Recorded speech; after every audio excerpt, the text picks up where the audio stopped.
Hello, এখন কি পরিষ্কার শোনা যায়? হ্যাঁ Munni, I am live now. Okay. আমাকে মৌসুমী নিশ্চয়ই জানাবে কখন শুরু করতে হবে। I can't see you. Why? You have to go to Facebook. I went to Facebook. I'm in Bangalina. So why can't you see me?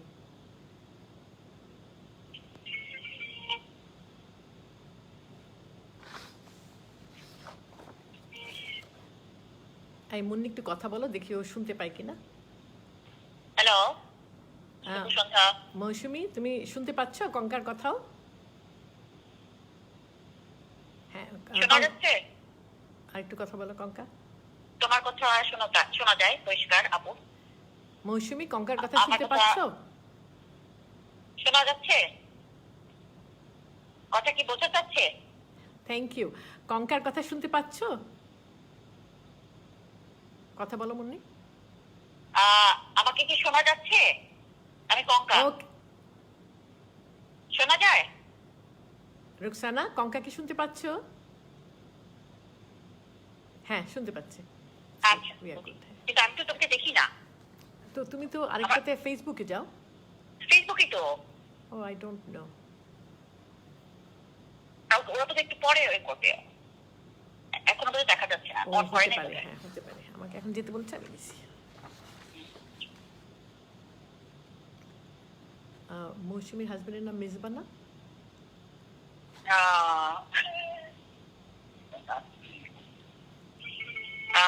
জানি না তো, মেজবা বোধহয়। হ্যাঁ, এই মৌসুমী, তোমার হাজবেন্ডের নাম মেজবা না?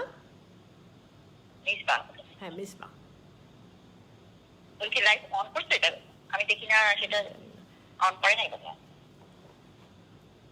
ওটা আচ্ছা, হ্যাঁ। ও, কঙ্কা বলছে ও দেখতে পাচ্ছে না কিছু, এখন বোধহয় লাইভে যায়নি না?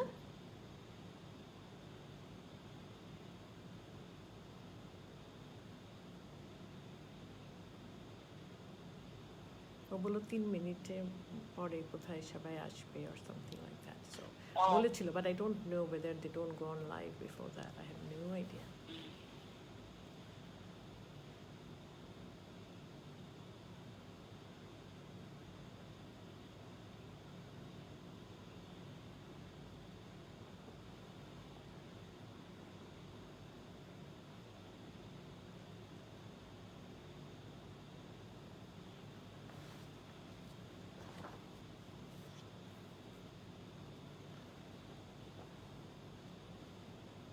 যখন শুরু করতে হবে আমাকে বলবে।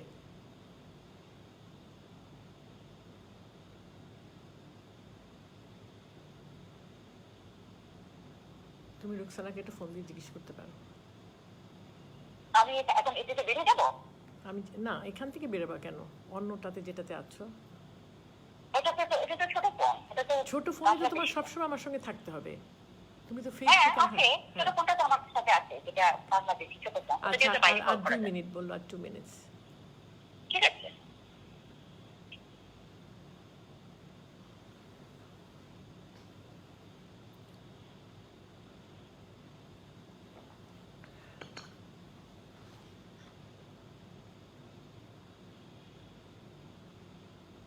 হ্যাঁ, people seem to be logging on. হ্যাঁ, People seem to be logging on, yeah. দেখো তো তুমি চেষ্টা করে পারো কিনা। আমি দেখতে পাই কি না? হ্যাঁ, ওকে, আমি দেখি। না, ভিডিওতে গেছো? হ্যাঁ হ্যাঁ, ভিডিওতে তো। ও ভিডিও মানে কি? আমি লাইভ হলে তো আমি দেখতেই পারবো। ও আচ্ছা, ওকে ওকে, ঠিক আছে। সবাইকে, আমার নাম কান্তা জামিল। আজকে আমরা আমার বাবা আর মা গহর জামিল আর রওশন জামিল, এদের সম্বন্ধে কিছু কথা বলবো। আমার সঙ্গে আমার ছোট বোন থাকবে কঙ্কা জামিল, বাট ও ঠিক লাইভ ভিডিওতে আসবে না, তবে ওর কথা আপনারা শুনতে পারবেন। আমি বোধহয় তুমি করে সবাইকে বলবো, কারণ আমার মনে হয় সবাই আমার থেকে অনেক ছোট। তুমি করে বললে একটু আপন আপনও মনে হয়, সেই জন্যেই। তোমরা সবাই ভালো আছো আশা করি।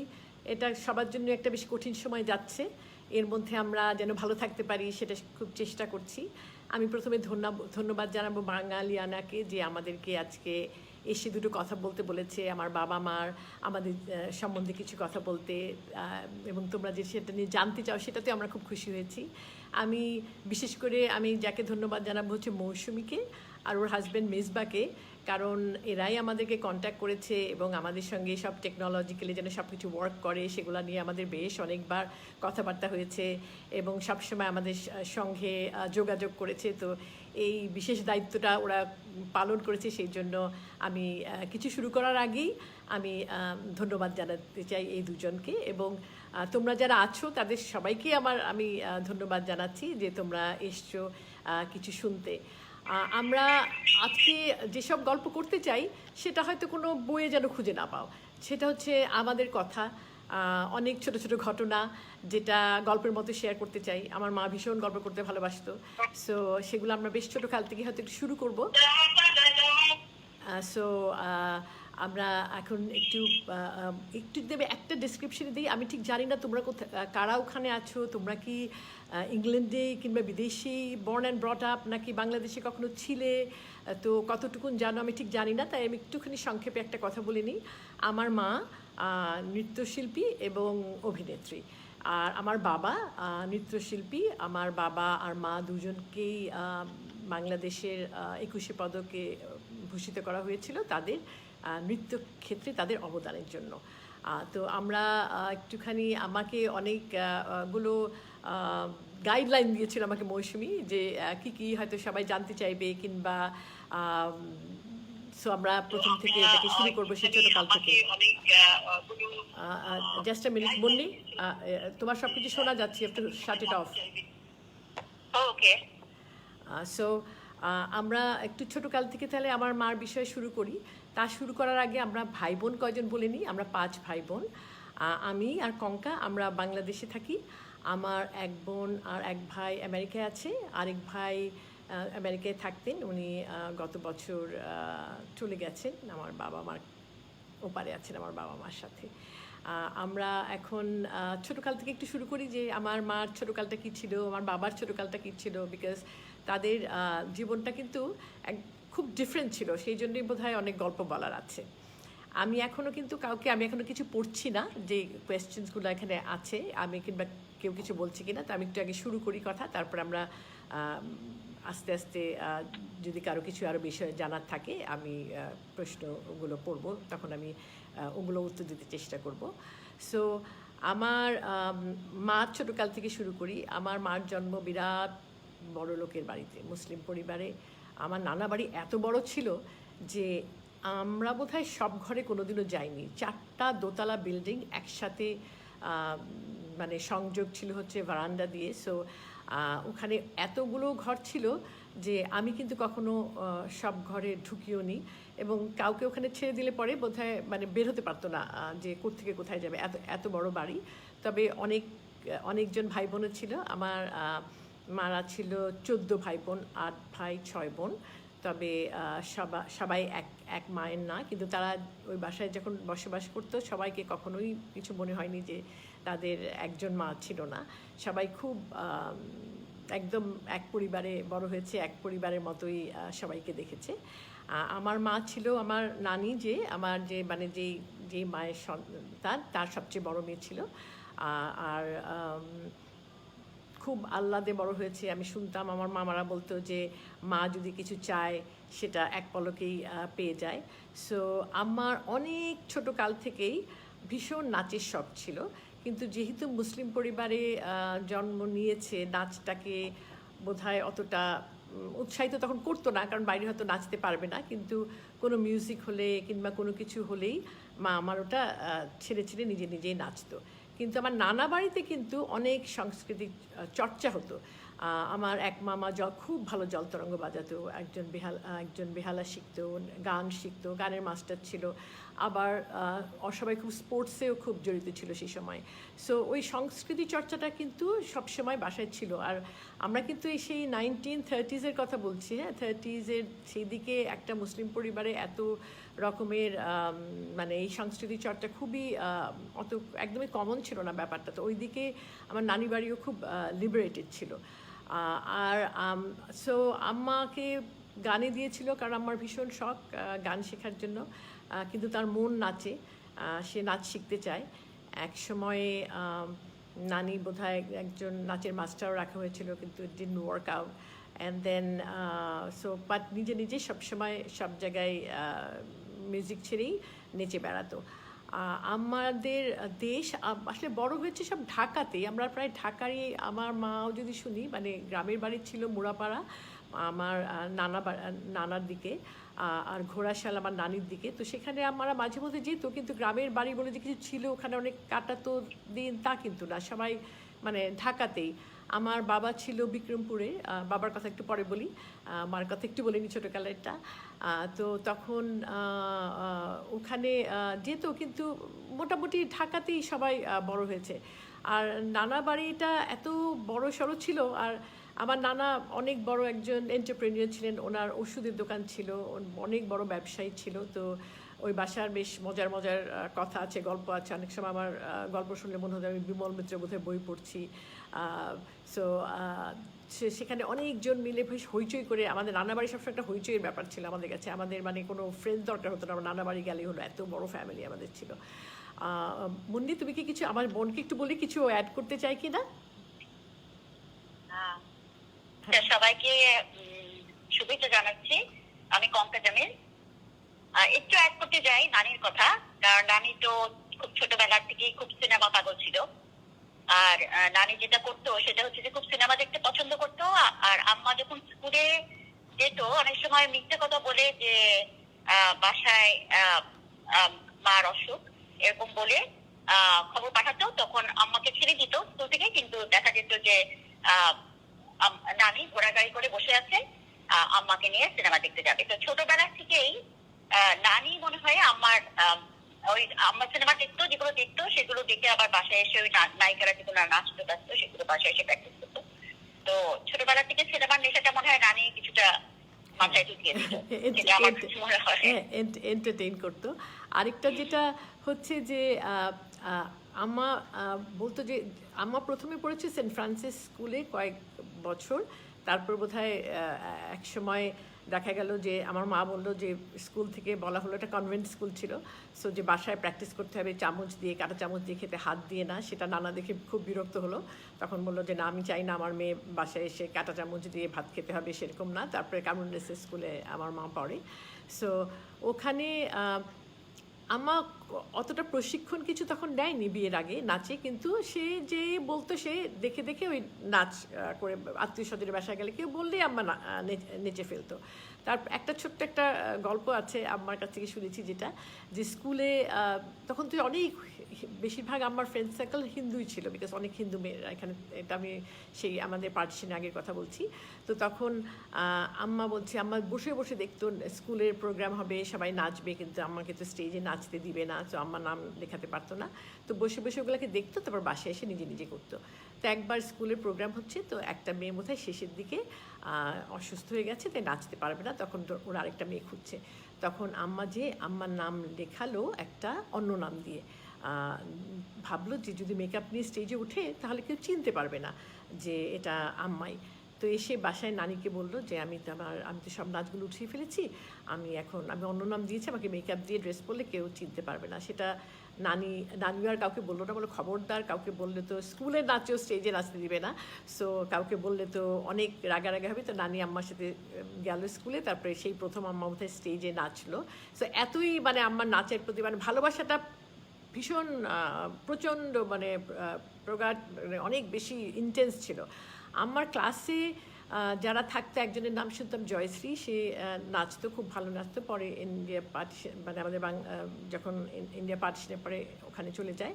আরেকজনকে হয়তো চিনবেন আপনারা, আমার ক্লাসমেট ছিল হচ্ছে সাবিত্রী চট্টোপাধ্যায়, যদিও অভিনেত্রী ছিলেন এবং অনেক অনেক ভালো ভালো ছবিতে কলকাতায় অভিনয় করেছে। এবার একটু আব্বার কথা বলি। আমার বাবা হিন্দু পরিবারের, এবং বিক্রমপুরে তাদের বাড়ি ছিল। আমার দাদু আঁকতে খুব ভালোবাসতেন, এবং তারা যদিও একটা ল্যান্ডলর্ড ফ্যামিলি থেকে ছিলেন, ওনার একদম ওইসব বৈষয়িক ব্যাপারে তার এতটুকুনো কোনো ইচ্ছা ছিল না, কোনো ফাইন্যান্সিয়াল কিছু দেখতেন না। তাই তাকে রাগ করে ভাইরা বললো, তুমি কোনো কাজ করো না, তুমি বসে বসে আঁকো, উনি রাগ করে বাসা থেকে বেরিয়ে চলে এসেছিলেন আর ওখানে যাননি।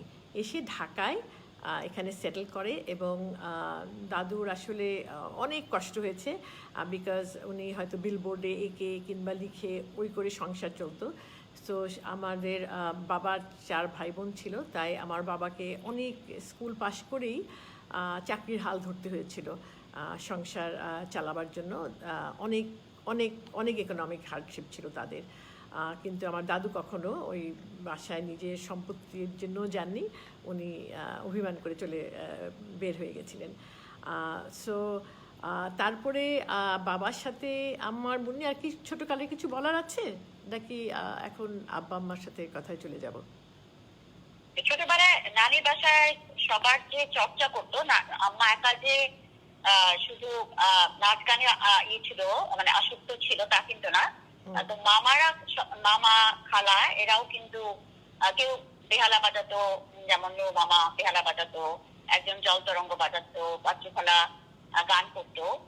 তো ওকে পরিবেশটাই সাংস্কৃতিক একটা পরিমণ্ডলে বড় হওয়া আসলে, যেটা হয়তো অনেক পরিবারে তখন ছিল না। আর রবীন্দ্রনাথের সবাই খুব ভক্ত ছিল, সবাই রবীন্দ্রনাথের হাতের লেখা প্র্যাকটিস করতো, বা ভাই বোনদের মধ্যে একটা কম্পিটিশন ছিল, এবং আমার হাতের লেখা কিন্তু অনেকটা রবীন্দ্রনাথ ঠাকুরের মতোই ছিল। হ্যাঁ, খুব সুন্দর ছিল আমার হাতের লেখা। আরেকটা আমি যেটা পড়েছি, লেখক যে শামসুল হক আছেন উনি লিখেছিলেন যে উনি আমার ছোটো মামার ক্লাস ফ্রেন্ড ছিলেন। তো উনি লিখেছিলেন যে করিমকটের নাম ছিল আমার নানা বাড়ি, ওই রকুমপুর এলাকায়। আমরা রিক্সাওয়ালাকে বলতাম যদি করিমকটের যাবো, সবাই চিনতো বাড়িটা। তো একদিন উনি লিখেছিলেন যে করিমকটে যে যত রকমের নিউজ পেপার আছে তখনকার, সব ওখানে গেলে পাওয়া যেত। তো উনি ওখানে খুব যেত যে ওই সব নিউজ পেপারগুলা পড়তে পারতো, কারণ ওগুলো তাক করে সব লেখা থাকতো। সো সব দিকেই একটা বেশ ভরপুর আমার মার মানে ভেরি রিচ একটা অ্যাটমসফিয়ার ছিল। হ্যাঁ হ্যাঁ, স্পোর্টসেও তো আমার মামারা ব্যাডমিন্টন চ্যাম্পিয়ন ছিলেন। তো সব রকমের চর্চা বেশ সুন্দরভাবে ওখানে হতো, অ্যান্ড কোয়াইট লিবারেটেড ফ্যামিলি ছিল। আর তারপরে আমার মার সাথে বাবার যেটা পরিচয় হয়, আমার মা বলতো, মা যখন স্কুলে পড়তো, আমার বাবা খুব সুদর্শন ছিল। আমার বাবার নাম ছিল তখন গণেশ। উনি যখন হেঁটে যেত স্কুল থেকে, সব মেয়েরা নাকি বলতো, ও গণেশ যাচ্ছে, চলো যে দেখি, টুকি মেরে গণেশকে দেখবো। যে he was very well known because he was very handsome man. তো তখন আমার খালা, আমার মার বোধহয় 12 বছরের ছোট। তো আমার খালা যখন হয়, তখন আমার মার যে শখটা ছিল, যে মা নাচতে পারেনি, খুব শখ যে খালাকে নাচ শেখাবে। খালা হচ্ছে আলপনা মমতাজ, উনি একজন নৃত্যশিল্পী, ওনার নিজের নাচের স্কুলও ছিল, উনি এখন জীবিত নেই। তো আমার খালাকে নিয়ে একজন বলল যে নতুন একটা নাচের স্কুল খুলেছে। এটা হচ্ছে বাংলাদেশের প্রথম নাচের স্কুল ছিল, ঠিক পার্টিশনের আগে। আমার বাবা আর রবিশঙ্কর বলে দুজন ছিলেন, ওনারা এই নাচের স্কুলটা খুলেছিলেন। সেখানে আমার খালাকে নিয়ে নাচ শেখাতে যায়, এবং সেখানেই আমার বাবার সাথে আমার মার পরিচয় হয়। তারপরে বন্ধুত্বতা, তারপরে তো ভালোবাসা, তারপরে বিয়ে। তো আমি একটা কথা একটুখানি বলতে চাচ্ছি, আমার বাবা আমার বিয়ে হয়েছিল 1952-তে, এবং তারা চিনত সেই লেট 40s থেকে। এবং আমার বাবা ছিল হিন্দু, মানে তিনটা আমি কথা বলি, আমার বাবা ছিল হিন্দু, আমার মা মুসলমান। আমার মা ভীষণ ওয়েল টু ডু ফ্যামিলি থেকে, আমার বাবা ভীষণ at all not economically well of family থেকে।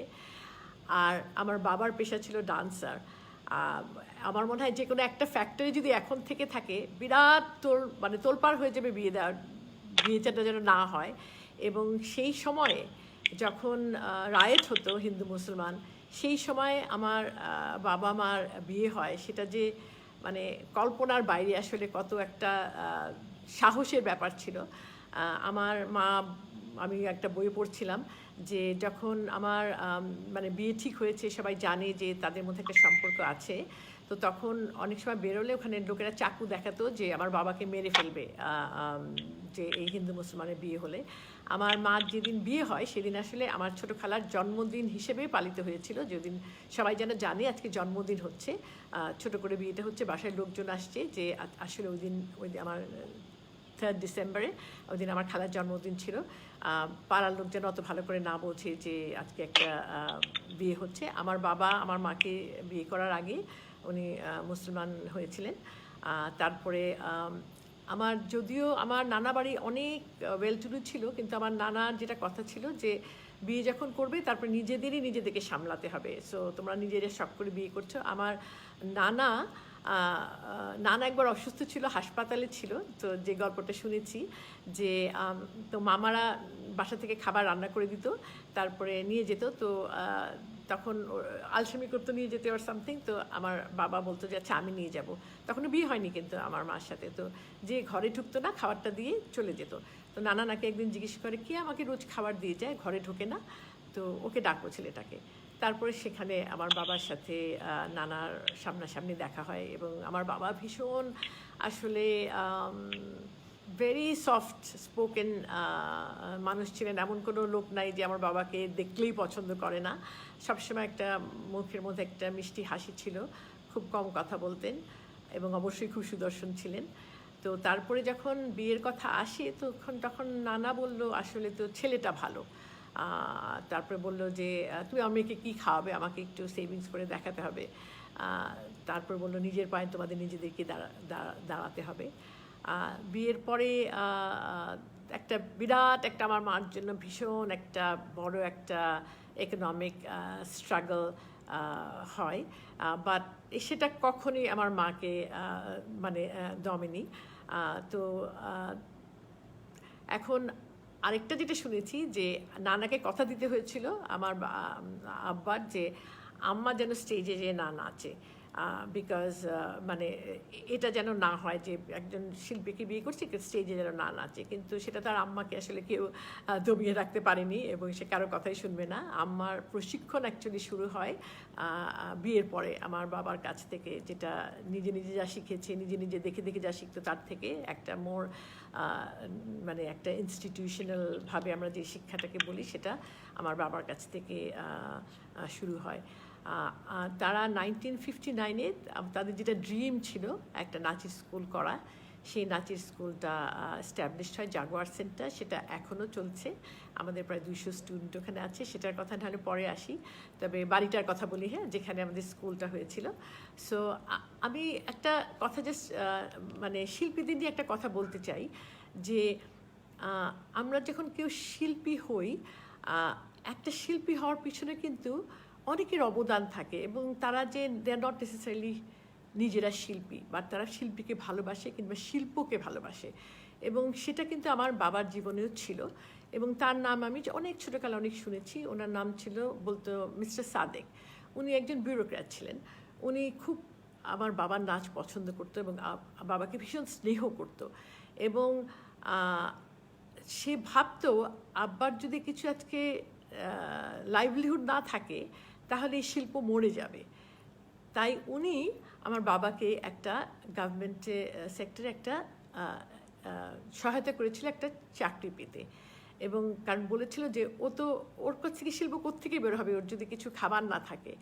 এবং আমার বাবা তার কাছে সবসময় খুবই কৃতজ্ঞ ছিল এবং উনি অনেক অনুষ্ঠানও করাতেন, বিকজ উনি বোধহয় বেশ খুব ওয়েল স্ট্যাবলিশ কেউ ছিলেন। আমি আর অতটা, আমার অল্প একজন খুব ছোটোকালে একটু মনে আছে ওনার চেহারা, কিন্তু ওনার কথা এত শুনেছি তাই আমরা ভাবি যে আমাদের লাইফে কিন্তু কিছু এঞ্জেলস আসে।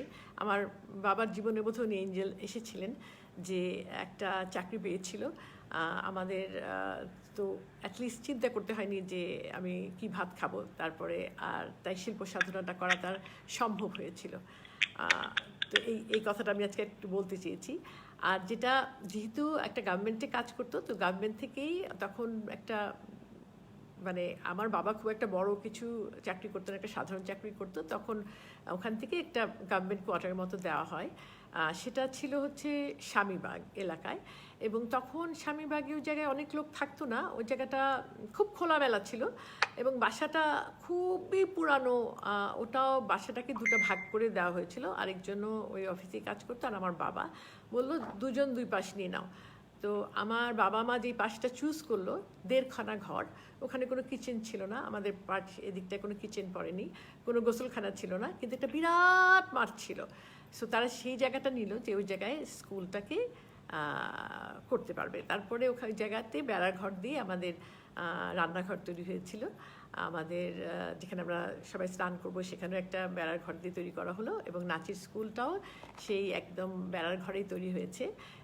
প্রথমে একদম মানে ফ্লোরটা একদম মানে মাটির ছিল, আমার মা নিজে লেপতো ওই ওই মাটির ঘর, আলপনা আঁকা থাকতো সবসময় ওখানে। কিন্তু তার পাশে ছিল বিরাট বাগান, কারণ আমার মা বাগান করতে খুব পছন্দ করতো। আমি বাগানের কথা আবার পরে আসবো, তো আমি একটু ডিসক্রিপশন দিলাম আমাদের নাচের স্কুলটা কেমন ছিল। এবং এত ফ্লিমজি ছিল যে যখনই ঝড় আসতো, আর বাসাটা একটু তো ফ্লিমজি ছিল, আমরা যখন ছোট ছিলাম যা ভয় পেতাম, মনে হতো যে বাসা ভেঙে পড়ে যাবে। আর সবসময় নাচের ঘরটা ভেঙে পড়ে যেত, কারণ মানে দরজাটাও, নাচের ঘরের দরজাটাও বেড়ার ছিল, মানে সেটাও কোনো কাঠ দিয়ে করার মতো সামর্থ্য ছিল না। প্রথম দিকে আসলে সেই নাচের ঘরের ছাদটাও না চালের ছিল না, তখন ছাদটাও বেড়ার ছিল, মানে কোনো রকমে করা আর তৈরি করা ওখানে যেন নাচে ক্লাস শুরু করতে পারে। আর আমার মা যে ওখানে পাড়ায় পাড়ায় যে মানে যে বলতো আমি আছি সঙ্গে, যে নাচ যেন সবাই শিখতে আসে, বাবা মা একসাথেই নাচের ক্লাসটা শুরু হয়। আমাদের ছোটোকাল আমি যখন মানে KG1 KG2-তে পড়ি, মানে বাসায় সমস্ত মানে যখন আমাদের রিহার্সাল যখন হতো ওখানে, তখন তো সব লাইভ হতো, তখন সমস্ত শিল্পীরা কিন্তু আমাদের বাসায় আসতো। মীর কাসেম খান ছিল আমার আব্বার অনেক ঘনিষ্ঠ বন্ধু, উনি বাংলাদেশের one of the most famous sitarist, উনি ছিলেন আমার ঘনিষ্ঠ বন্ধু এবং আমাদের সমস্ত নাচের মিউজিক ডিরেক্টর। এবং মানে পরের দিকে যারা যত নাম করা আমাদের 70-80s-এর মিউজিশিয়ানস আছেন, ওনারা কিন্তু প্রত্যেকেই আমাদের বাসায় আসতো, এসে তখন ওখানে ওখানে আমাদের সব লাইভ মিউজিক হতো। আমরা ওইভাবেই বড় হয়েছি, আমরা আমাদের ওখানে ওই একই কম্পাউন্ডে আমরা থাকতাম, আর নাচের ঘরটা পাশে ছিল। ওখানে যে আমরা মিউজিক শুনতে শুনতে ওখানে বড় হয়েছি, ওখানে সব রিহার্সাল হতো, নাচের ক্লাস হতো। আমাদের স্কুলে ফেরদৌসী রহমান থেকে শুরু করে সোহরাব হোসেন, সুধীন দাস, যতজন ওখানে, নীনা হামিদ, তখনকার যারা শিল্পী ছিল, আমাদের ঈদ গ্যাদারিং ওখানে হতো। এবং সবাই তখন সেই সাংস্কৃতিক পরিবারটাও তো বেশ ছোটো ছিল, অত বড় তো তখন ছিল না, সব মিলেমিশেই সব কিছু একসাথে ওখানে হতো। ওখানে কিন্তু বঙ্গবন্ধু এসেছিলেন, ওখানে ওখানে অনেক রাষ্ট্রদূত আসতেন। আমাদের ঘর কিন্তু সেরকম কোনো কোনো বিল্ডিং ছিল না, আমাদের কিন্তু অনেক অনেক অনেক পরে বিল্ডিং হয়। আমার বাবা বিল্ডিংটা দেখেও যেতে পারেননি, আমার বাবা যতদিন বেঁচে ছিলেন ওই উপরে টিনের ঘরই ছিল। সো অনেকের পদার্পণ ওখানে আমাদের নাচের স্কুলে হয়েছে, এবং আমরা ভীষণ একটা কালচারালি এনরিচড পরিবারে বড় হয়েছি। আমাদের নাচের স্কুলে মানে 4টা অনুষ্ঠান একদম বছরে বাঁধা ছিল, যখন ওপেন হাউস থাকতো, সেটা হচ্ছে পহেলা বৈশাখ, নজরুল জয়ন্তী, রবীন্দ্র জয়ন্তী, আর স্কুলের প্রতিষ্ঠা বার্ষিকী। এই 4টা অনুষ্ঠানে নাচ গান হবেই, এবং it was open for anybody, they would come. এবং মাঝে মধ্যে আমার বাবা যদি যখন একটু পয়সা থাকতো, যারা আসতো সবাইকে মিষ্টি খাওয়াতো, বলতো ওরা যদি মিষ্টি খাওয়ার জন্য আসে এবং এসে যদি নাচ গানটা ভালো লাগে, তাহলে ওদের মনেও মানে ওরা শুনতে আসবে, আমাদের দর্শক চাই, আর কারো যদি ইচ্ছে হয় শিখতেও আসবে। এবং আমাদের নাচের স্কুলে আসলে আব্বা কখনো কারো সামর্থ্য নেই যে মাইনে দিয়ে শেখার, সে নাচ শিখতে পারবে না, সেটা কোনো দিনও হয়নি। কেউ যদি বলতো আমি নাচ শিখতে চাই, that was enough. It was never ever a profit making venture, it was a passion. আর যারা এখনও আব্বা আমার কাছে যারা শিখেছে, তাদেরকে এত আদর করতো যে আমার এখনও শুনতে হয়, ওরা আমাকে বলে আমাকে না ওনার নিজের ছেলে মেয়ের মতো ভালোবাসতো। আসলে আমাদের একটা ফ্যামিলির মতো আমরা হয়ে যেতাম এদের সাথে। আমি আরও নাম বলবো, বিবি রাসেল যে আছে, উনি নাচ শিখতে আমাদের এখানে, অনেকেই পরে যারা অ্যাক্ট্রেস আছে তারাও পরে এসছে এখানে নাচ শিখতে। সো এইভাবেই আমরা আসলে নাচের স্কুলটায় বড় হয়েছি। মুন্নি, তুমি কি কিছু বলতে চাও নাচের স্কুল সম্বন্ধে? কঙ্কা? আচ্ছা, ও বোধহয় লাইনে নাই, আমি ঠিক বুঝতে পারছি না। তো এই যে আমি একটু নাচের স্কুলের কথা বললাম, আমি একটু নাচের কথা আরেকটু বলিনি, বাবা আমার কথা। আমরা, আমি জানি না কতজন লন্ডন থেকে আছে, একবার 1966-এ আব্বা আমাকে তখন পিআইএ বলে একটা, পিআইএ যেটা পাকিস্তানি, হ্যাঁ, ওরা একটা ইনস্টিটিউট করেছিল, ওটার থ্রুতে ওরা বাইরে যাবে, তখন তাদেরকে ইনভাইট করে নিয়ে যেত। অ্যান্ড দেন তখন একবার আমরা লন্ডন ভিজিটে যাই। Munni, I think you have to mute the other one because আমি সব কথা শুনতে পাচ্ছি, আমার কথাগুলো একো করছে। সো একবার তখন যাই, তখন একটা বোধহয় ছবিও আছে যেটা দিয়েছিল মৌসুমি, আব্বা আম্মা নাচছে, সেটা কিন্তু ইংল্যান্ডে তোলা সেই নাচটার, সেটা একটা বড় একটা ট্রুপের সাথে গেছিলো তখন ইস্ট পাকিস্তান থেকে শুধু আমার বাবা আর মা গিয়েছিলেন, সবাই ওয়েস্ট পাকিস্তান থেকে সবাই গেছিলো তখন এই ট্যুরে। আরেকটা পরে আরও 1 বছর পরে একটা ইস্ট পাকিস্তান থেকে, তখনকার ইস্ট পাকিস্তান বাংলাদেশ, আর কিছু শিল্পী বিশেষ করে বেশিরভাগই আমাদের বাংলাদেশ থেকে ছিল। আমার বাবা মা, আমার ছোট খালা, তারপরে আমার বাবার আরেক ছাত্রী, আর সিঙ্গারের মধ্যে শেহনাজ রহমতুল্লাহ ছিলেন, আর ওয়েস্ট পাকিস্তান থেকে ছিলেন নাহিদ নিয়াজি আর মসলিউদ্দিন। ওনারা প্রায় 3 মাস লন্ডনে সব জায়গায়, ইংল্যান্ডে সব জায়গায় ঘুরে ঘুরে অনেক অনুষ্ঠান করেছিলেন। এবং যখন প্রথমবার পিআইয়ের সাথে যখন গিয়েছিল তখন কিন্তু ওনাদের অনুষ্ঠানটাই কুইন এলিজাবেথ অ্যাটেন্ড করেছিলেন অনুষ্ঠানে। আর এমনিতেও আরও অনেক জায়গায় গেছে, আমি সেগুলো নিয়ে অত প্রচারের কথায় অতটা যে খুব যেতে চাচ্ছি তাও না। তো এখন আমি একটু আমার বাবার সম্বন্ধে একটু কথা বলি। বাবার সম্বন্ধে অনেক কথা বলা হয় না। যে বাবা ছিলেন হচ্ছে, আমি আবার তোমাকে মনে অন করছি, বাবা ছিলেন হচ্ছে বললাম তো আমাদের সাথে একটা বন্ধুর মতো। আমি যদি দেখতাম আমাদের পাড়ায় যে তখনকার দিনে, তোমরা কতজন এটা বুঝবে আমি ঠিক জানি না, ওই সময় আমি 60s কথা বলছি, আমি আর্লি 70s কথা বলছি, যে অন্য বাসায় দেখতাম বাবা ঘরে আসলে সবাই উঠে দাঁড়ায়, কিংবা বাবা আসলে পরে সবাই ঘর থেকে চলে যায়। আমার বাবা একদম ওরকম ছিলেন না। আমরা বাবার সাথে সব গল্প করতাম। বাবা এসে আমার ছোট বোনের সাথে তো অনেক তাদের মধ্যে একটা বন্ধুত্বর মতো ছিল। আর এমনকি আমাদের ফ্রেন্ডসরা যারা আসতো তারা আমার বাবার সাথে এসে গল্প করতো, বাবা মা দুজনের সাথেই। এবং বাবার সাথে বসে আমরা যদি, আমার ছোটো ভাই কোনো ফ্রেন্ড হতে বাসায় আসলে, আমার ছোটো ভাই হয়তো বাসায় নেই, তারপরে কিন্তু বাবার সাথে তারা গল্প করে চলে যেত এবং একদম ফ্রেন্ডের মতো ছিল। আমাদের সাথে আমার বড় ভাই খুব ভালো তবলা বাজাতো, তার বন্ধুরা অনেক গান করতো, হয়তো আপনারা নামও জানবেন, নিয়াজ ভাই, নিয়াজ মাহমুদ ছিলেন, আমাদের বাসায় আসতেন। আমরা গানের হয়তো আসর জমে গেল, আরও বন্ধু ছিল আসতো।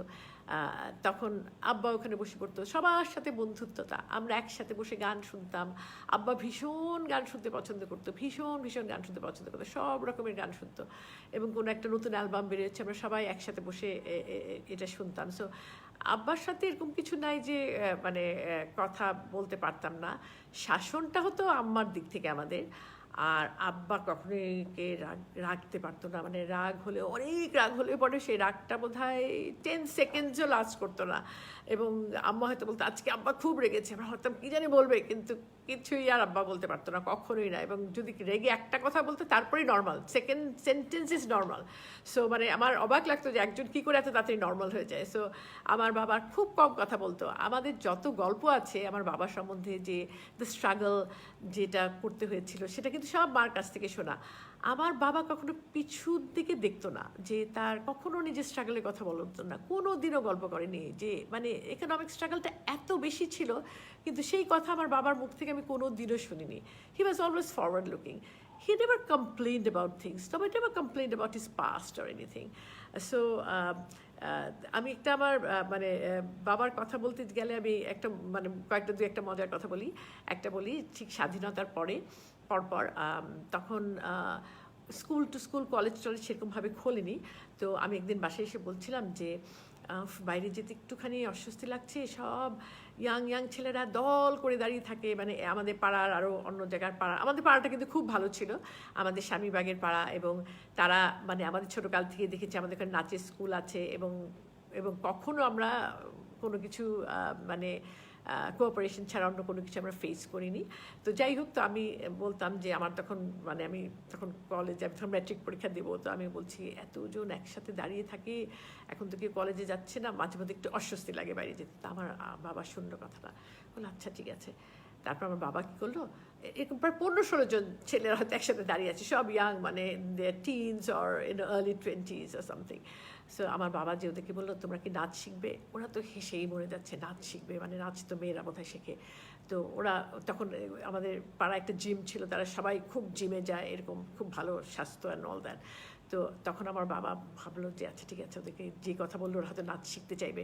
বললো আমার তো ছেলেরা খুব স্মার্ট, আমার ছেলে দরকার, তোমরা ভীষণ স্মার্ট এবং একটু যদি নাচ পারো অনেক বিদেশে যাওয়া যায়। আমি কিন্তু যখনকার কথা বলছি 70s খুব কম লোক কিন্তু বিদেশে তখন যায়। বিদেশ এখন যেমন পানি ভাত হয়ে গেছে, তখন কিন্তু বিদেশটা পানি ভাত না, সেটা একটা বিরাট প্রলোভন, বিদেশে যাওয়া যায়। তখন ওরা খুব উৎসাহিত হলো যে আচ্ছা বিদেশ যাওয়া যায় না? তো বললো হ্যাঁ, কিছুদিন নাচ শিখলেই বিদেশ যাওয়া যায়। তখন বললো যে আমার বাসায় এসে আব্বা বললো ওরা নাচ শিখতে আসবে। কতজন? 16 জন। আমি বললাম তোমার কি মাথা খারাপ হয়েছে? এই সেই আমরা যাদেরকে ভয় পাই পাড়া 16 জন নাচ শিখতে আসবে নাচের ক্লাসে? আব্বা বললো না, ওদের নাচের ক্লাস আলাদা হবে, ওদের হবে যেদিন অন্য নাচের ক্লাস হচ্ছে না, 16 জন ছেলে আসবে নাচ শিখতে একদিন, আব্বা নাচের ক্লাস ওদেরকে নিবে ওই দিন অন্যদের সাথে নাই, 16 জন আসবে, কোনো অসুবিধা নেই। তারপরে আব্বা ওদেরকে যে ক্লাসটা নিত ওদের একদম পুরো আলাদা ক্লাস, কোনো কারো কাছ থেকে কোনো পয়সা না, কিচ্ছু না, আব্বা খালি নাচ শেখাবে। 16 জন আসতো এবং তাদের যে প্র্যাকটিস করাতো আব্বা হাসতো যে ওদের বাধ্য হতে বলতে যে আর পারছি না, আমার আর দম নেই। তারপরে কি হলো, এই 16 জনই আমাদের সব ভাই হয়ে গেল, 16 জনই হয়ে গেল প্রোটেক্টর অফ দ্য স্কুল। আমাদের যাদেরকে আমরা চিনি না তাদেরকে নিয়ে কিন্তু অনেক ভয়ভীতি থাকে, তারা যখন আপন হয়ে যায় তারা কিন্তু ঠিক একদম সাধারণ মানুষই।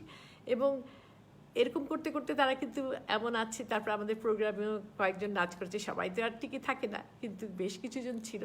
এর মধ্যে একজন শফিক ভাই, তার নাম আমার বলতেই হবে, কারণ উনি সারা জীবনই আমাদের স্কুলের সাথে রয়ে গেলেন এবং আমার বাবাকে বোধহয় তার বাবা হিসেবেই মেনে নিয়েছিলেন এবং স্কুলটাকে নিজের জান দিয়ে আগলে রাখতেন। উনি চলে গেছেন কিছু বছর আগে, কিন্তু উনি স্কুলটাকে একদম মনে হতো তার নিজের স্কুল। বলতে আমি কী করে যে আমাকে কি মধুর, মানে আমাকে কোন একটা মধুর জালে আমি যে কী করে ছড়িয়ে পড়লাম। এবং শফিক ভাই মাঝে মাঝে আমার আব্বার কথা বলতে, যে মানে উনি শফিক ভাই হচ্ছে ভীষণ মানে তাকে যদি দেখতে, মানে he is very manly, he is very Mustan type লোক বাসা। উনি আব্বার কথা বলতে বলতে কত বছর পরে কেঁদেও দিত, মানে এত আবেগপূর্ণ হয়ে যেত। সেটা একটা আবার ছোট্ট ঘটনা বললাম আব্বার সম্বন্ধে। আমি আরেকটা আব্বার কথা বলি, যে একবার আমার দাদু আমাদের সঙ্গে থাকতেন। তো আমার দাদু একটা আব্বা আমার একটা লাইভ একটা শো হবে, প্রোগ্রাম হবে, ভিডিও হবে তারপরের দিন টেলিভিশনে। সো ওটা রিহার্সাল হচ্ছিল। তো আমার দাদু died in his 80s, so we knew he was going to pass any time, but he was always he was never that sick, একদম সিক কখনোই ওরকম ছিল না। সো যেদিন আম্মার লাইভ প্রোগ্রাম হবে, ভিডিও হবে, তার আগের দিন রাতেবেলা দাদু 11টার সময় মারা যান। তো তখন আমাদের বাসায় কাশিম কাকু এবং আরও মিউজিশিয়ান ছিলেন আমাদের বাসায়, কারণ নাচের রিহার্সাল শেষ হয়েছে। তো আমার দাদু তো হিন্দু ছিলেন, তো সেই রাতেবেলায় কিন্তু শ্মশানের যে সমস্ত কাজ শেষ করা হয়, সারা রাত আব্বা ঘুমায়নি। তারপরের দিন আমি সকালবেলা আমি যখন ঘুম থেকে উঠেছি, আমি শুনছি আব্বা কাঁদছে খুব। তখন সবাই বললো আজকে দুপুরবেলা ভিডিও ক্যান্সেল করে দিই। আমার আব্বা বলল যে অনেক লাইভ, আজকে অনেক মিউজিশিয়ান আসবে, ওদের অনেক টাকা পয়সার দরকার আছে, ওরা কত লুক ফরওয়ার্ড করে আছে আজকে অনুষ্ঠানটা করে ওরা কিছু পয়সা পাবে। আমার জন্য ওদের ফিরে যেতে হবে, এই পয়সাটা পাবে না শুধু আমার জন্য একা কারণে না। আমি যাব না ঘুমিয়ে সকালবেলা কেঁদে আমার বাবা যে সেদিন নাচের ভিডিও করে আসলেন। কারণ অন্য যারা মিউজিশিয়ান ছিলেন তারা যেই আশায় বসে আছে যে আজকে তাদের কিছু একটা ইনকাম হবে, সেটা থেকে যেন বঞ্চিত না হয়। এটা আমার কাছে একটা বিরাট example to his tradition, to the love for what he did and the consideration that he had for other people, for other artists. Munni, তুমি কি আছো? আচ্ছা, তুমি কি একটু আব্বার সম্বন্ধে বলতে পারো, যে আব্বা যখন সবসময়, হ্যাঁ একটু বলবা? হ্যাঁ, আমি একটু হালকা কথা বলি, কারণ আব্বা আসলে খুব আদার দেন ডান্স টিচার যখন ছিল তখন ক্লাসে তো সাংঘাতিক স্ট্রিক্ট ছিল। তো আমি তো মাঝে মাঝে মারও খেতাম। তো সেটা বাদ দিয়ে আমি আর আব্বার কাছে যেতেই যেতাম না, খুবই সিরিয়াস ছিল। কিন্তু মানুষ হিসেবে ভীষণ শিশু সুলভ ছিল। হ্যাঁ, খুব শিশু সুলভ ছিল। অনেক রকমের আব্বার হবি ছিল, মাছ পালতো, তারপরে কবুতর, এক সময় ফ্রেজ ছিল, অনেক অস্ট্রেলিয়ান প্যারেট ছিল আমাদের বাসায়, মানে নানান রকমের, মানে আমাদের বাসায় গরু ছিল 3টা। হ্যাঁ, আব্বা সেগুলো ভীষণ আমাদেরকে খাঁটি দুধ খাওয়ানোর জন্য ওগুলো পালতো। খাওয়া দাওয়ার ব্যাপারে কোনো রকমের অভাব রাখে নাই, মানে অভাব তো নাই, মানে অনেক ল্যাভিশ ছিল। বাজার করতেও সাংঘাতিক ভাবে, যাতে আমরা খুব মানে অ্যাটলিস্ট খাওয়া দাওয়া নিয়ে আমার মনে হয় যে আমাদের আপু তুমি যেটা বর্ণনা করলা যে আমাদের বাড়ি ঘর থেকে এরকম ছিল, হ্যাঁ কিন্তু খাওয়া খাওয়া দাওয়া দাওয়া নিয়ে আমরা হ্যাঁ হ্যাঁ আমাদের পাড়ায় সবচেয়ে হ্যাঁ লাভিশ ছিলাম। হ্যাঁ আমাদের বাসায় কোনোদিন মনে হয় সন্ধ্যাবেলা বিশাল বিশাল নাস্তা হতো, পাড়া প্রতিবেশীরা এসে খেত। হ্যাঁ আর আব্বা ওগুলো ব্যাপারে কোনো দিনও হ্যাঁ কার্যক্রম করে নাই। হ্যাঁ বাজারে যেতে খুব পছন্দ করতো, আমার সাথে তো সাংঘাতিক খুনসুটি করতো। আর আমি ফ্যামিলিতে সবচেয়ে শ্যামলা ছিলাম, এবং আমাকে কালি কালি কালি ডাকতো। আর যখন কালি বাউস বলে একটা মাছ ছিল, আমি মাছ খেতে পছন্দ করতাম না, তো বাজার থেকে যখনই মাছ নিয়ে আসতো আমাকে ডাকা হতো যে তোমাকে নিয়ে আসছি কালি বাউস নিয়ে। তো ওই ধরনের মজা করতো। তারপর খেলাধুলা, মানে আমি যদি গান গেতে বসতাম, আপনার দরজা নক করে আমাকে তবলা বাজাবে, আমি চাই আর না চাই জোড়াজুড়ি করে। তারপরে আমি যদি কিছু খেলতে বসতাম, লুডু বা এটা সেটা সেটা আমার সাথে খেলতেই। তারপরে বকা তো কোনোদিন দেয়ই নাই, যেটা তুমি বললা সেটা তো কোনোদিন দেয়ই নাই। আর আম্মা হয়তো নাচের ক্লাস ছাড়া ওয়াহিদ মুরাদের আমরা খুব ভক্তি ছিলাম। হ্যাঁ তো আমাদের একটা সিক্রেট একটা অ্যালবাম ছিল, ওদের ছবি আমরা জমাতাম। তো আম্মা তো একদিন এটা আবিষ্কার করে ফেললো। তারপর তো বললো আব্বাকে বলে দিতে। তো আমরা সারাদিন কাপাকাপি, আব্বাকে বলে দিতে তাহলে যে আজকে প্রথম বাসা থেকে বের করে দিতে পারি। আব্বাকে বললে কি জানি কি হবে, কারণ আম্মা এত ভয় দেখালো যে এত খারাপ একটা কাজ আমরা করছি, যে সিনেমা নায়িকাদের ছবি আমরা মানে জমাচ্ছি, এটা কি ধরনের হবে। তারপরে বিকালবেলা আম্মা আমার চুল আসছি দিত, আমরা খেলতে যাবো। আমি ছিলাম তখন আব্বাকে কথাটা বললো, জানো তোমাদের মেয়ে তোমার মেয়েরা কি করছে একটা। তখন আব্বা বললো কি কি করছে, তখন আম্মা বললো আব্বা একটু কথা দিলাম, একটা কথা বললাম, কোথায় যাচ্ছ, কোথায় যাবো, কোথায় খেলতে যাবো। আমাকে বললো, আমার মনে হলো ও মাই গড, আম্মা সারাদিন এত ভয় দেখালো, কিছু বলো না। আব্বা একদম বকতে পারতো না, কিন্তু আব্বার মূর্তি নাচের ক্লাসে একেবারে আরেক, মানে কত যে কেঁদেছি নাচের ক্লাসে যে আব্বার কাছে নাচ শিখতে যেয়ে। কারণ আব্বার এক্সপেকটেশন ছিল যে সেই মানে দেখাতে হবে কেন কিছু, এতদিন কি দেখেছো নাচের ক্লাসে এসে বসে বসে দেখতে, তো ওটা কি দেখে শেখো নাই। সো নাচের ক্লাসে আব্বা was completely a different person.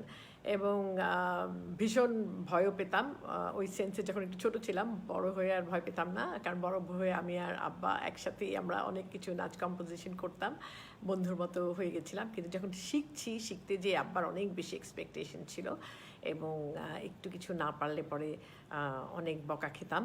এবং সেটা হয়তো আম্মা পরে আমাকে, আমি যেন বকা যেন কম খাই, আম্মা আবার আমাকে হয়তো বাসায় নিয়ে শিখিয়ে দিত, নাচগুলাকে ভালো করে উঠিয়ে দিত, নতুন নতুন ফিগার্স তুলে দিত, বলতো যে আব্বাকে যে যেন সারপ্রাইজ করতে পারি যখন নাচের ক্লাসে যাব। So as a dance teacher আব্বা ওয়াজ ভেরি ভেরি স্ট্রিক্ট। এবং আব্বা মানে নাচের স্কুলে আব্বা তো ফিরে আসতো হচ্ছে, আব্বা বাইরেটারই কখনো কিছু খেত না। তো আব্বা মানে কাজ করে ফিরে এসে যদি কখনো হতো যে আব্বার অফিস 2টার সময় ছুটি হয়ে যেত, 3টা থেকে নাচের ক্লাস শুরু হতো। সো মাঝে মধ্যে হয়তো অফিস থেকে অন্য কোথাও গেছে, কোনো একটা কাজে গেছে, আসতে হয়তো দেরি হতো। সো আমাদের যে জায়গা দিয়ে আব্বা যে জায়গা দিয়ে ঢুকতো, নাচের ক্লাসটা পার হয়ে ঢুকতে হতো। সো যদি 3টা যদি বেজে যেয়ে থাকতো, আব্বার ভাতও খেত না, সে একবারে নাচের স্কুলে ঢুকে যেত। এবং ওই সকালে একটু নাস্তা খেয়ে যেত, কখনো কিন্তু বাইরে কিছু খায়ও না আব্বা, কখনো নাস্তা টাস্তা কিছুই কখনো কিছু খেত না।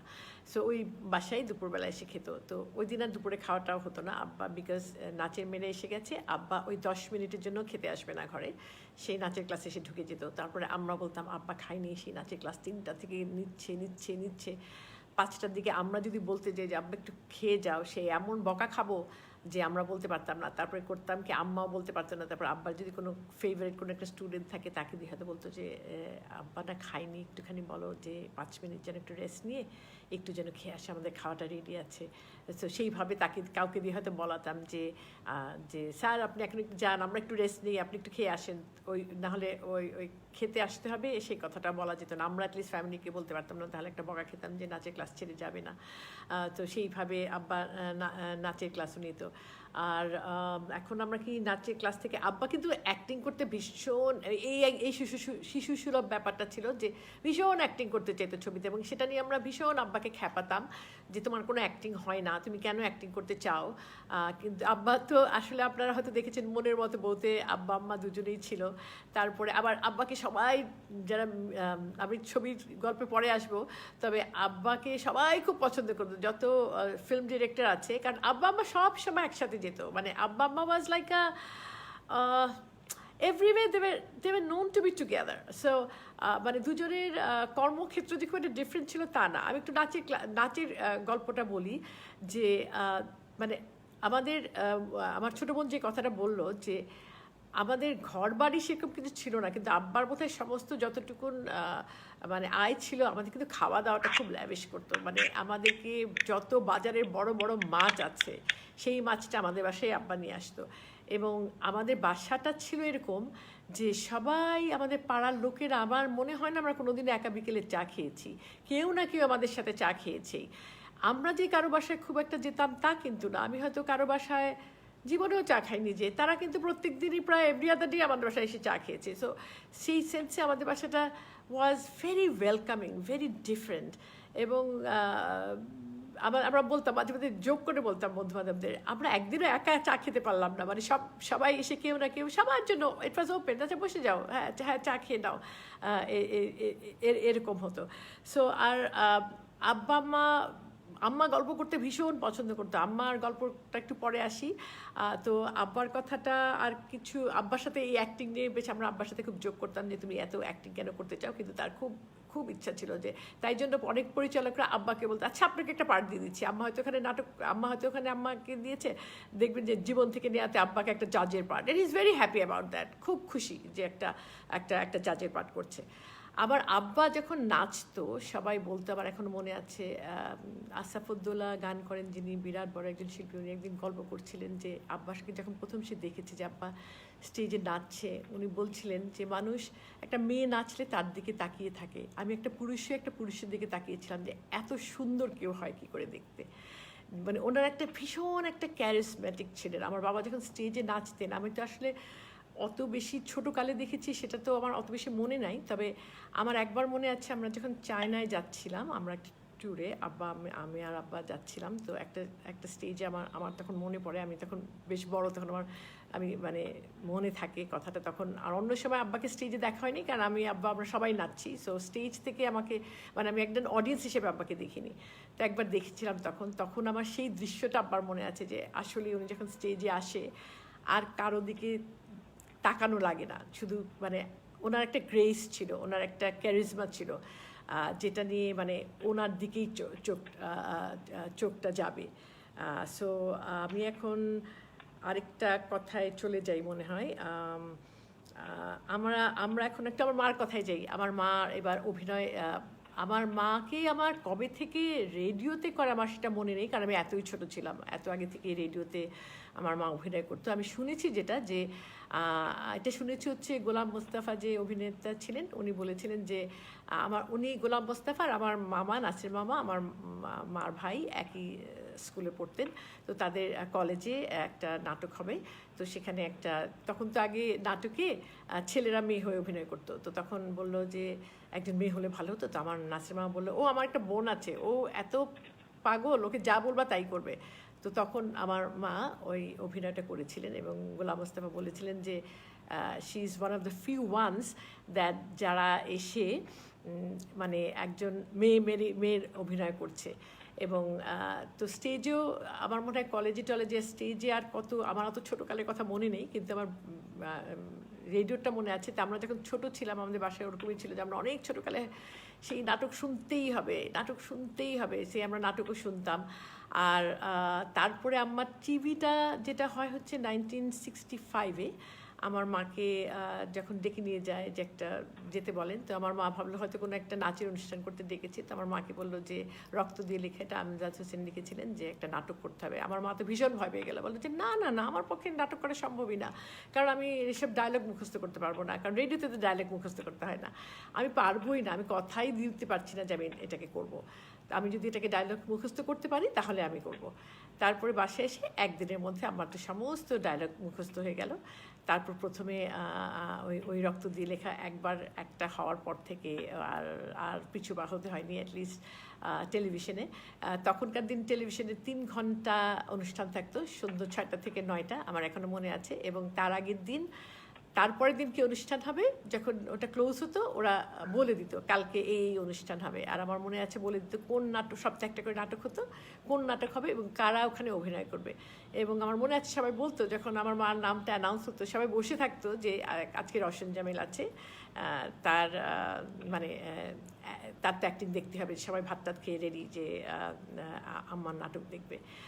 সো সেই তারপর আমার যেটা অভিনয় শুরু হয় হচ্ছে যেটা সিনেমাতে, সেটা হয় আসলে একজন আমাদের খুব চেনাশোনা নজরুল ইসলাম ছিলেন, উনি হচ্ছেন পরিচালক, এবং আব্বার খুব ক্লোজ ফ্রেন্ড দেবু কাকা, উনি নাচতেন দেবকুমার। আমাদের একদম ফ্যামিলি ফ্রেন্ডের মতো, ছোটোকাল থেকে আমরা আমাদের বাসায় থেকেছে, আমরা একসাথে বড় হয়েছি, আমাদের নাচ স্কুলে নাচ শিখিয়েছে উনি। ওনাকে খুব ভালো করে চিনতেন, তো উনি একটা প্রস্তাব দেয় যে আম্মা যেন মানে সিনেমাতে করে। তো সেটা আম্মা ঠিক শিওর না সিনেমাতে করবে কিনা। আর আমরা তখন ছোটো ছিলাম, আমরা ভীষণ খুশি যে সিনেমায়, মানে সিনেমাতে একটা বিরাট একটা কেমন একটা অন্য জগৎ মনে হতো। তো তারপর এটা একটু কোয়েশ্চেন্স আছে, তখন বললো যে কিসের ভয়, আমরা তো সবাই ফ্যামিলি। তো দেবু কাকা বললো বৌদি আমি তো ওখানে সারাক্ষণই থাকবো। তো ওই করে আর কি আমার মার শুরু হয় সিনেমার জগতে পদার্পণ করা। তারপর সেকেন্ড ছবি বোধহয় আমার ছিল মনের মতো বউ, অ্যান্ড মেবি গৌরী টৌরি কোথাও একটা বোধহয় মহসিন কাকার কিছু ছবি ছিল, অ্যান্ড দেন জীবন থেকে নেওয়া ওয়াজ অ্যাটলিস্ট দ্য ফার্স্ট 5 মুভিজের মধ্যে একটা জীবন থেকে নেওয়াটা ছিল। এবং সেটা বোধহয় সবাই জানেন, ওনার অভিনয়ের কথা ওখান থেকে শুরু হয়। এবং তার নিজের জন্য এটা একটা বিরাট একটা ব্যাপার ছিল যে জহিরানের সাথে উনি কাজ করতে পেরেছিলেন। আম্মা কিন্তু আমার ছবি যে সব নিজের ছবি দেখতো তাও না, নিজের সব নাটকও দেখতো না। আম্মা ভীষণ একটা কাজের মানুষ, মানে তার যে কত রকমের ইন্টারেস্ট ছিল নাচ। তো আমাদের যখন কোনো কিছু হতো, তো নাচ কিন্তু একটা ব্যয়বহুল জিনিস, কারণ ওটার জন্য অনেক ড্রেস তৈরি করতে হয়, তো এগুলার অনেক খরচ। হ্যাঁ, নাচের জন্য আলাদা গয়না বানাতে হয়। তো যখন আমাদের অত একটা নাচ মানে একটা ডান্স ড্রামা একটা স্টেজ করতে হলে এটা অনেক ব্যয়বহুল ব্যাপার। তো তখন সেগুলা আগে যখন যারা নাচতো তাদের যে মানে এমনি কেউ নাচতে শিখতে আসতো না, তারপরে তাদেরকেই ব্যয় বহন করাও বলা হতো না, সবই স্কুল থেকেই করা হতো। সবার নাচের ড্রেসও আমাদের স্কুল থেকেই করা হতো, সবার গয়নাটাও স্কুল থেকে করা হতো। তাই জন্য সেগুলো অনেক সেভিংসের উপায় খুঁজতে হতো। আমাদের বাসায় সারাক্ষণ সব কিছু হাতে করা হতো। আমার মা, আমার নানি, আমার পিসি, আমার খালা সবাই মিলে সমস্ত নাচের ড্রেসের জড়ি লাগাচ্ছে, সেখানে সমস্ত চুমকি টাকছে, এগুলো একেবারে মানে আমাদের ঘরের মধ্যে সারাক্ষণ হতে থাকতো। আমার মা নিজে নাচের অর্নামেন্টস ডিজাইন করতেন, ওগুলাকে সেলাই করতেন, ওগুলাকে বসে বসে সমস্ত চুমকি লাগানো, পাথর লাগানো, মানে এটা যে কত এলাবোরেট একটা কাজ, কত মাসের কাজ, কিন্তু সেটাকে কখনোই তার কাছে অনেক বড় কাজ, অনেক দিনের কাজ, এটা কি করে করব সেগুলো কখনো মনে হয়নি। সেই গয়নাগাটিগুলো কিন্তু সব বাসায় তৈরি হতো, নাচের জিনিসগুলো। আব্বাও অনেক কিছু তৈরি করতে পারতো, আব্বাও একটা মেশিন নিয়ে বসে যেত, আম্মাও একটা মেশিন নিয়ে বসে যেত, আর হাতের কাজ। তারপরে আর সব ফ্যামিলি সবাই মিলে এগুলোকে সব তৈরি হতো। আর আম্মা যখন মানে আমি মানে পভার্টি কথাটা কেন বলছি, কারণ আমার আম্মার সাহসটাকে বলার জন্য আমি আমাদের ইকোনমিক স্ট্রাগলটার কথা বলছি। কারণ আমি যখন অনেক ছোট ছিলাম আম্মাকে আমি দুটো শাড়ি পরে দেখেছি। আম্মার একটা বিয়ের শাড়ি ছিল আর একটা এমনি একটা শাড়ি ছিল। তো কারো জন্মদিন হোক, কারো বিয়ে হোক, ওই বিয়ের শাড়িটাই পরে যেত। হ্যাঁ, বিয়ের সময় আমার কিছু ভালো শাড়ি পেয়েছিল, যা দেয়া হয়েছিল সেই শাড়িগুলোকে সব কেটে নাচের ড্রেস তৈরি করে ফেলেছে। কারণ নাচের ড্রেস একটা সুন্দর করতে হলে সেটা ভালো কাপড় কিনতে হলে ওটা ব্যয়বহুল ছিল। সে সমস্ত তার যা ছিল বিয়েতে পেয়েছিল সেগুলোকে সে কেটে সব নাচের ড্রেস বানিয়ে ফেলেছে। মানে আমি অনেক দিন দেখেছি আম্মাকে যে শুধু দুটো শাড়ি, একটা হচ্ছে বিয়ের শাড়ি আরেকটা এমনি শাড়ি। তারপরে আস্তে আস্তে আম্মা যখন টেলিভিশনে শুরু করে, তারপরে যখন সিনেমায় করে, ওটা আমাদের একটা এক্সট্রা ইনকাম ছিল। এবং আস্তে আস্তে আমাদের আসলে ইকোনমিক কন্ডিশনটাও পরিবর্তন হতে শুরু হয়। তবে আমার বাবা যা উপার্জন করতেন আমাদেরকে মানে বলতো ভালো গরুর দুধ খেতে হবে, তাই বাসায় গরু, আমাদের কুকুর ছিল, আমাদের অনেক পাখি ছিল বাসায়, অনেক পাখি। আমার বাবার ভীষণ শখ ছিল। তারপর তো আমার বোন বলেছে অনেক অ্যাকুয়ারিয়ামের মাছ ছিল, শখের কোনো শেষ নেই। এসব আমাদের বাসায় কিন্তু সবাই দেখতে আসতো, পাখি দেখতে আসতো আমাদের বাসায়, কারণ বড় একটা খাতা ছিল, অনেকগুলো প্যারেটস ছিল। আর এখন আমি একটু আমার মার কথায় যাই। হ্যাঁ, আমি এখন একটু আমার মার কথায় যাই। আমার মার তো প্রচণ্ড অনেক রকমের শখ। একটা হচ্ছে নাচ, নাচ মানে সাংঘাতিক, এবং তার যে কত আইডিয়াস আসতো মাথায়, যে কিন্তু সবগুলো যে করা হতো তা না, কারণ কিছু করতে হলেই সেটা একটা মানে মিউজিক কম্পোজ করতে হবে, মিউজিশিয়ানদের পয়সা দিতে হবে, মিউজিক এটার একটা খরচ, রিহার্সালের খরচ, এই ড্রেস বানানোর খরচ, কিন্তু আইডিয়া তার সারাক্ষণ তার মাথায় আসছে। আর একদিকে তারপরে তো একটা অভিনয় ব্যাপার আছে। অভিনয়টা আমার জন্য একেবারে স্বাভাবিক ছিল। She was like, she didn't have to try it. She was, আম্মাকে যদি কেউ সামনে থেকে দেখে থাকে জানবে যে আম্মার চোখ কথা বলতো, ভীষণ গল্প করতে পছন্দ করতো এবং ভীষণ মজা করে গল্প করতো। মানে গল্পটা মনে হতো যেন চোখের সামনে আপনারা দেখছেন সেটাকে। যদি একটু নেচে দেখাতে হতো কোনো কিছু, কে কেমনভাবে নাচলো সেটা উঠে নেচে দেখিয়ে দিবে, কিংবা একটা কেউ এইভাবে চিৎকার করে গান করছে সেটা গান করে দেখিয়ে দিবে। সো আই ডোন্ট থিঙ্ক আম্মা had to work hard for acting. মানে হ্যাঁ, শুটিং করতে যাওয়া অবশ্যই একটা কষ্টের ব্যাপার, কেউ যদি শুটিং করতে গেছে যদি দেখেছে, বাট মানে she didn't have to do a lot of things to be an actress. She was a born actress. এটা মানে, আর স্ক্রিপ্ট যে কী তাড়াতাড়ি মুখস্থ করতে পারতো তার কোনো মানে সীমা নেই। সে জাস্ট 2 দিনে তার সমস্ত স্ক্রিপ্ট মুখস্থ হয়ে যেত, যেটা টেলিভিশনে দরকার হতো যে সব কিছু মুখস্থ করে ফেলা। আর এটা তো হচ্ছে এই নাচ, আর আমি নাটক কিংবা আমি সিনেমার অ্যাক্টিংয়ের কথা বললাম। তার শখ ভীষণ বাগান, মানে বাগানের তার যে কি নেশা ছিল, এবং আমাদের বিরাট বাগান ছিল। আমাদের নাচের স্কুলের পাশটাই হচ্ছে বিরাট বাগান, মানে সেটা আমার হাতে করা বাগান।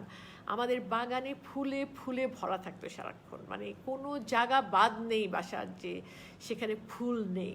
এবং আমাদের এমনি ঘরটা, মানে যে আমরা যে ঘরটা থাকতাম এটা খুব পুরনো ছিল, বাইরেটা অনেক মানে অত ভালো দেখতে ছিল না। So she had creeping plants covered the whole building. So প্ল্যান্টটি এমনভাবে ঢাকা থাকতো যেটা একটা আর্টিস্টিক বাসা হয়ে দাঁড়িয়েছিল।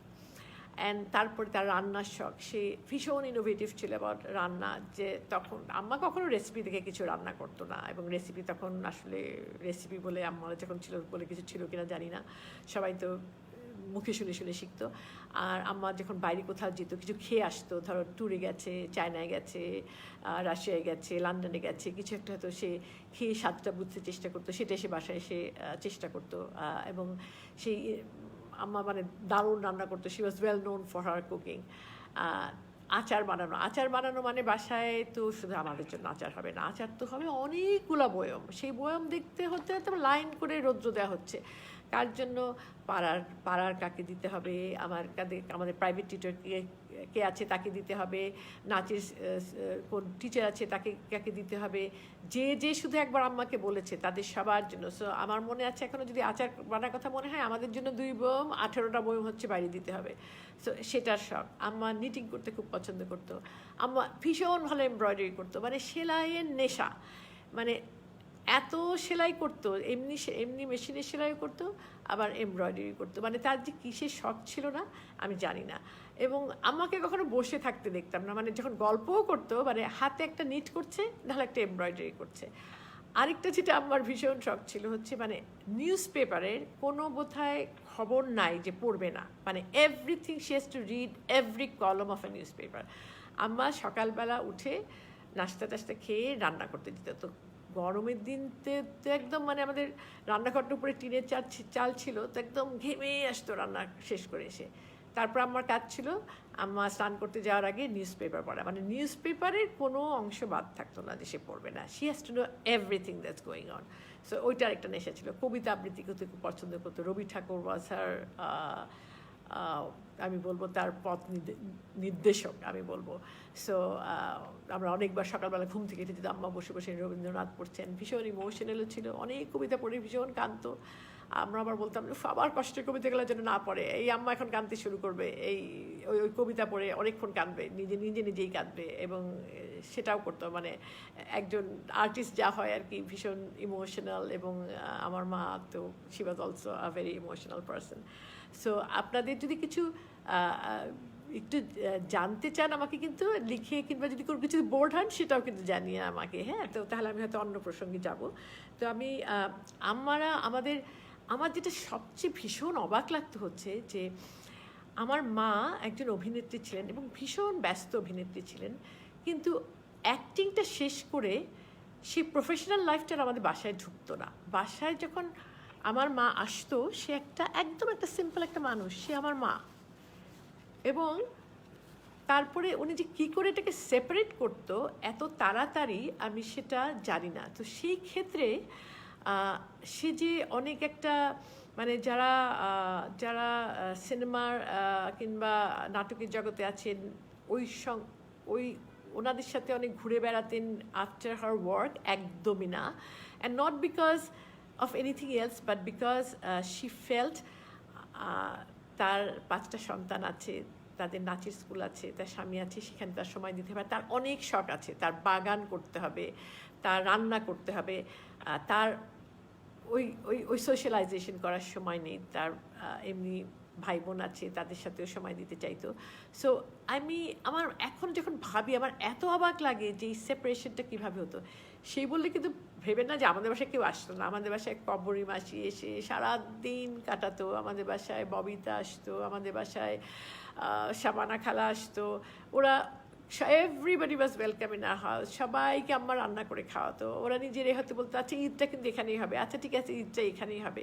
কিন্তু আমার মা কোথাও যেতে পছন্দ করতো না, বলতো না আমার ঘরে আমার সংসার আছে, তোমরা আমাকে যদি চাও আমার বাসায় চলে আসো, আমার বাসায় এখানে সারাদিন ধরে থাকো, কোনো অসুবিধা নেই।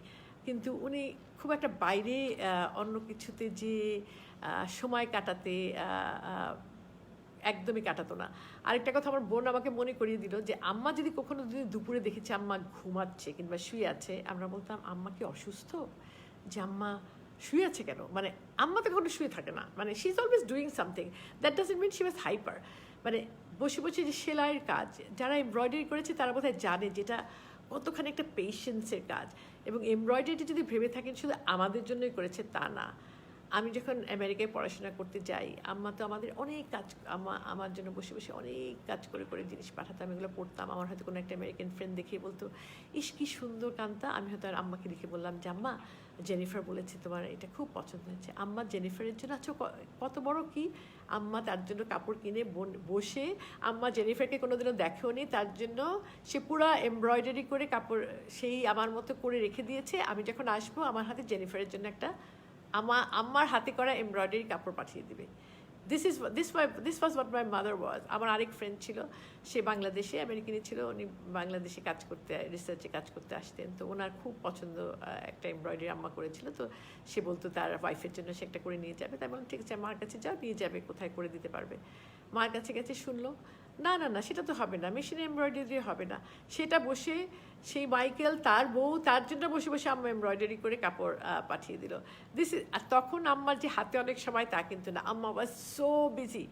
আম্মা বাসায় আসতো, এসে মশারির ভিতরে ঢুকিয়ে সে এমব্রয়ডারি করছে। তো সারাদিন শুটিং করে রাত্র বাসায় 10টার সময় এসছে, তারপরে সে এমব্রয়ডারি নিয়ে বসতো। মানে আমি আমি আমি জানি না, আমি এরকম মানুষ আসলে খুব কম দেখেছি।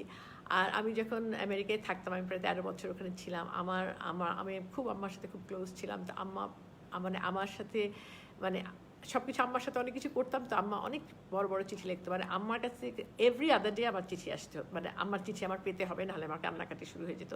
এবং আম্মার চিঠিগুলো থাকতো হচ্ছে, যেটা ছোট চিঠি সেটা হচ্ছে 8 পাতা, আর নাহলে 10-12 পাতা ছিল আম্মার চিঠি। এভরিথিং ওয়াজ সো ডিসক্রিপটিভ, মানে শি উড ডিসক্রাইব এভরিথিং। আর আমি ঠিক যেন আমার চোখের সামনে সব কিছু দেখতে পাচ্ছি যে কী হলো ঘটনাটা, ছবির মতো আমার সামনে। খুব সুন্দর আম্মা, খুব সুন্দর, খুব ভালো লিখতে পারতো।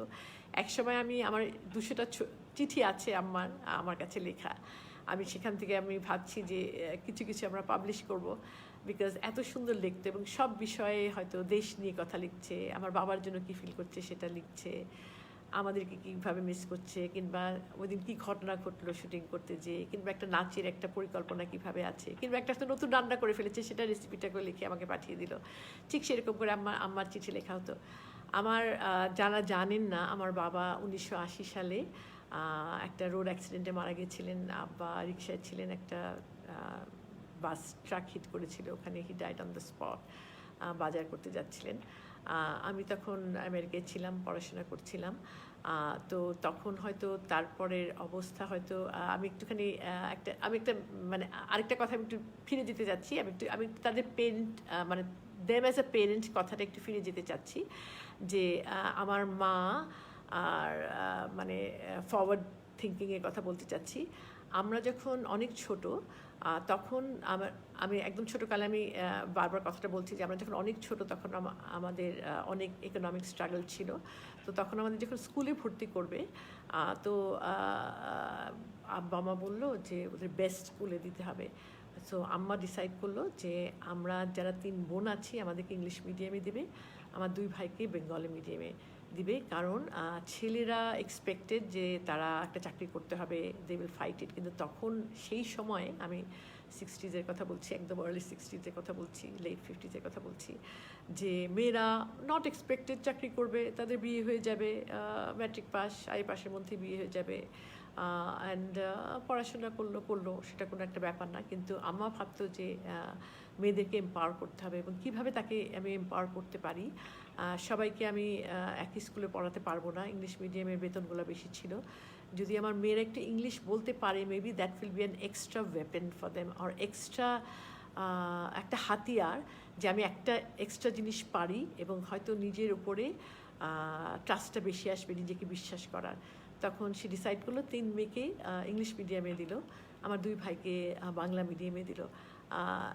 অ্যান্ড আমরা বলি আমাদের দেশে অনেক জেন্ডার ডিসক্রিমিনেশন আছে, এবং জাস্ট ভাবুন আমার মা কবে সেই আর্লি 60s এই ডিসিশনটা নিয়েছিল যে মেয়েদেরকে ইংলিশ মিডিয়ামে দিবে, সো দ্যাট তারা যেন নিজেদের উপরে ট্রাস্ট একটা, তার জন্য একটা এক্সট্রা যেন ওয়েপেন হয় তাদের জন্য, যে তারা যুদ্ধ করতে পারবে একটা কিছু নিয়ে। Maybe this will give them an extra support to them, নিজের উপরে বিশ্বাস আনা।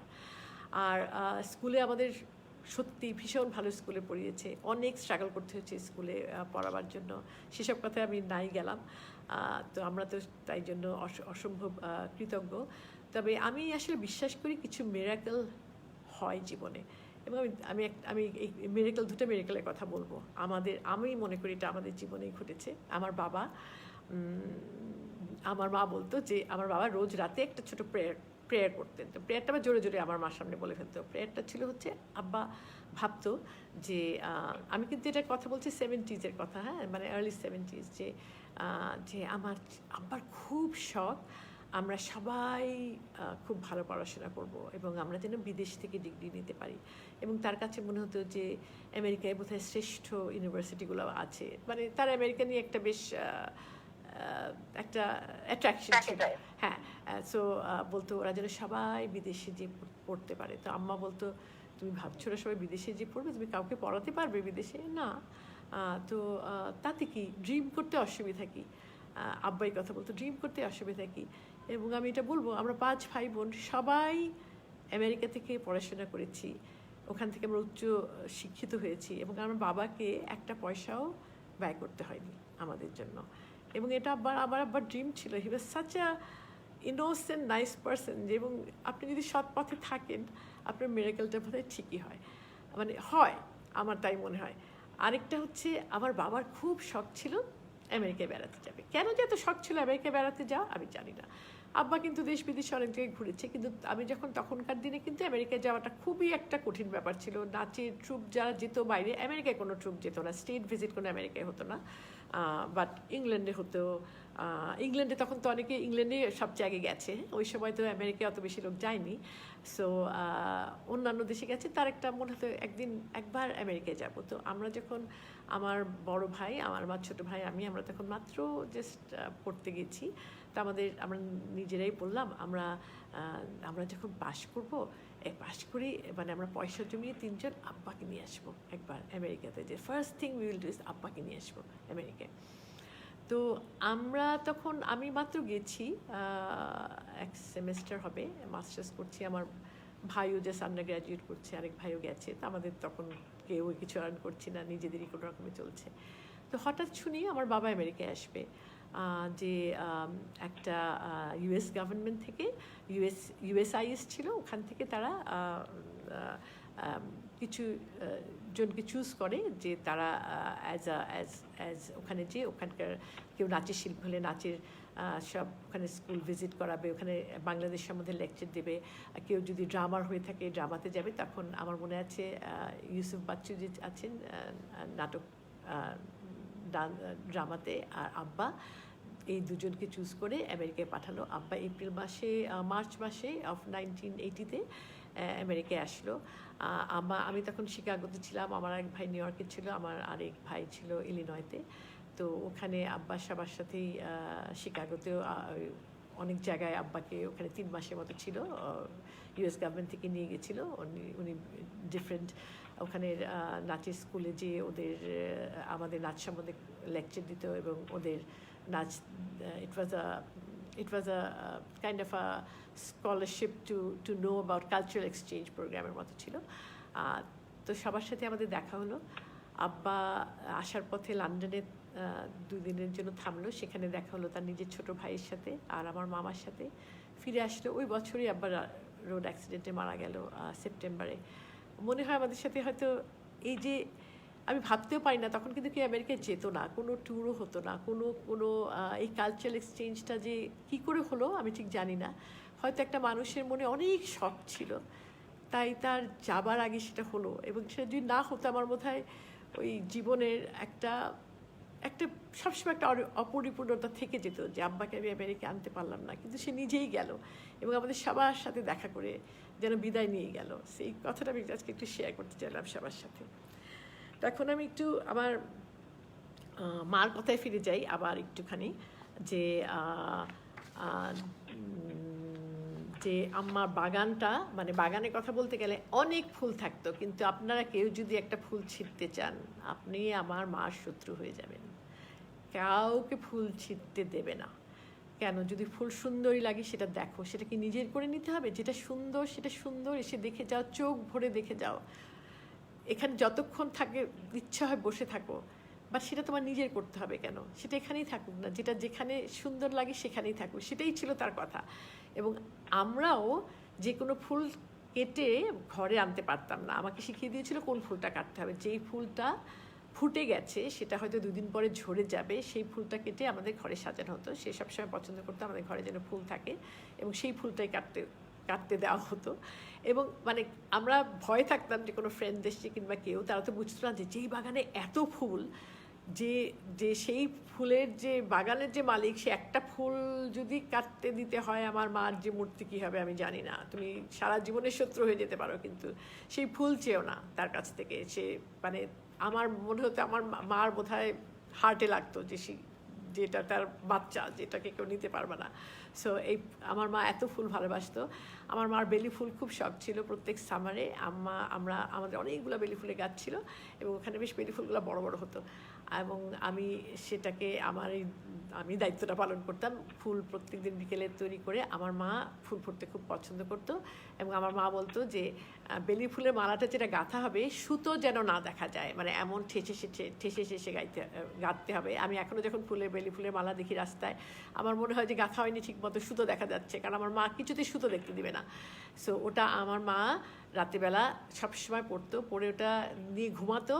সকালবেলা উঠে যখন আম্মা স্নান করে বেরোতো, আম্মার চুলের থেকে সেই বেলি ফুলের গন্ধ বেরোতো।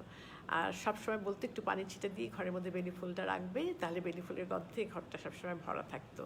এবং আমার মা বলতো যে আসলে ইট ডাজন্ট ম্যাটার তোমার ঘরে কি আছে, সেটাকে তুমি কিভাবে সাজিয়ে রাখতে পারো, সেটাতেই একটা ঘর সুন্দর হয়। এবং সেটা আমার মা বোধহয় ভীষণভাবে চেষ্টা করতো। আমার মাকে দেখেছি হয়তো কী করে সব কিছু একটু অন্যরকম করা যায়। এবং বললাম তো কাজের তো তার কোনো কাজই অনেক বড় কাজ তার কাছে লাগতো না। আচ্ছা ঠিক আছে, একটা বেড কাভার বানাই, বেড কাভার এখন এমব্রয়ডারি করি, ওটাকে ম্যাচ করে পর্দা প্লেন কাপড়টা কিনলেও হয়তো দাম দিয়ে হয়তো কিনলাম, ওখানে একটা এমব্রয়ডারি করে ফেলি। এই করে সব কিছুর মধ্যে সে নতুনত্ব আনতে চাইতো। আমার একবার মনে আছে আব্বাকে একটা একটা কাপড় একটা বলা হয়েছে তো একটা স্লিপ বানাবে আমার জন্য, মানে আমি তখন স্কুলে পড়ি, ফ্রকের নিচে স্লিপ একটা হোয়াইট কাপড়ে। সো বলেছিল বোধহয় অত দামি কাপড়ের দরকার নেই, স্লিপ। তো আব্বা একটা একটুখানি দামি একটা সাদা কাপড় নিয়ে এসছে। তো আম্মা দেখে বললো এত ভালো একটা সাদা কাপড় এনেছি, এটা দিয়ে স্লিপটা বানিয়ে একটা ড্রেসই বানিয়ে দিই। দেখেন সাদা কাপড়, আমি তো পড়ি, আমি ক্লাস 5-এ পড়ি, এখন একদম একটা সাদা কাপড় তো ড্রেস বানানো যায় না। সেটা আমার এখন মনে আছে, সেটা লেস দিয়ে আম্মা এমব্রয়ডারি করে এত সুন্দর একটা ড্রেস বানিয়ে দিয়েছিল যে আমি যেখানে পরে যেতাম সবাই জিজ্ঞেস করতো এই কাপড়টা কোত্থেকে, এই কাপড়টা কোত্থেকে। মানে একটা খুব একটা সিম্পল জিনিসকে নিয়ে আম্মা অসাধারণ করে ফেলতো এবং সেইটা করতে চাইতো সবসময়। সবসময় বলতে একটা একটা ছোট্ট জিনিসকে কী করে অসাধারণ করা যায়। আমি আরেকটা উদাহরণ দিই, যেমন আমাদের ঘরে আম্মা বলতো যে আমরা টেবিলটাকে সাজাবো, হ্যাঁ, তো একটা হয়তো টেবিল ক্লথ আছে, টেবিল ক্লথটা কিছুই না, একটা সাদা টেবিল ক্লথ। বললো কি আচ্ছা একটা অন্যরকম করি। কীভাবে অন্যরকম করবো? বললো যে বাগান থেকে কিছু পাতা নিয়ে আসলাম আর কিছু ফুলের পাপড়ি নিয়ে আসো। আম্মা আমাকে দেখিয়ে দিল এই পাতা আর ফুলের পাপড়ি দিয়ে পুরোটা ডিজাইন করে ফেলো সেই সাদা টেবিল কাভারে। স্কোয়ার স্কোয়ার করে থাকবে, এক একটা আমি স্কোয়ার করবো, একটা মাঝখানে এক একটা ডিশ আমি রাখবো। সেই আমিও বসে গেলাম, কারণ কোনো কাজে আমাকে শিখিয়েছে মা যে যতই সময় লাগুক ইট ডাজেন্ট ম্যাটার, সেই জন্য কোনোদিনও পিছু পা হবে না। কোন কাজ কত সময় লাগবে সেটাতে একবার ধরলে ওটা শেষ হবেই। সো এটা কি কোনোদিনও মনে করবেন একটা কাজ একটা মাউন্টেন, যেই মাউন্টেনে তুমি পার হতে পারবে না। সো সেইভাবেই এই শিক্ষাটা একটা বিরাট বড় শিক্ষা, কিন্তু আর মাকে দেখেছি এটা করতে এবং এত কিছু শেখাচ্ছিল যে আমার মার কাছ থেকে, যে আমি কী বলবো। আরেকটা আমি মানে যেটা খুব শেয়ার করতে চাই, আমার মার সিম্পলিসিটিটা। আমার মা কিন্তু মানে নিজেকে যে কোনো দিনও সে সেলিব্রিটি মনে করতো না, কোনো দিনও না। She just was a simple person. আমার মা সব জায়গায় যেত। She love to go out for shopping. Shopping মানে হচ্ছে কাঁচা বাজারে যেয়ে বাজার করা। ওকে, আগে তো আব্বা যখন ছিল আব্বা বাজার করতো। সো আব্বা চলে যাওয়ার পরে, আচ্ছা আমি অন্য কথায় যাওয়ার আগে আমি একটু আমার বোনকে কিছু বলতে চাই। আব্বা চলে যাওয়ার পরে আম্মার অবস্থাটা কি হয়েছিল বোন একটু বলবা? হ্যাঁ বলতে পারি। আব্বা তো একদম রোড অ্যাক্সিডেন্টে মারা গেল। তো আব্বা যেহেতু বাজার করতে অনেক পছন্দ করতো, তো বাজার করতেই যাচ্ছিল।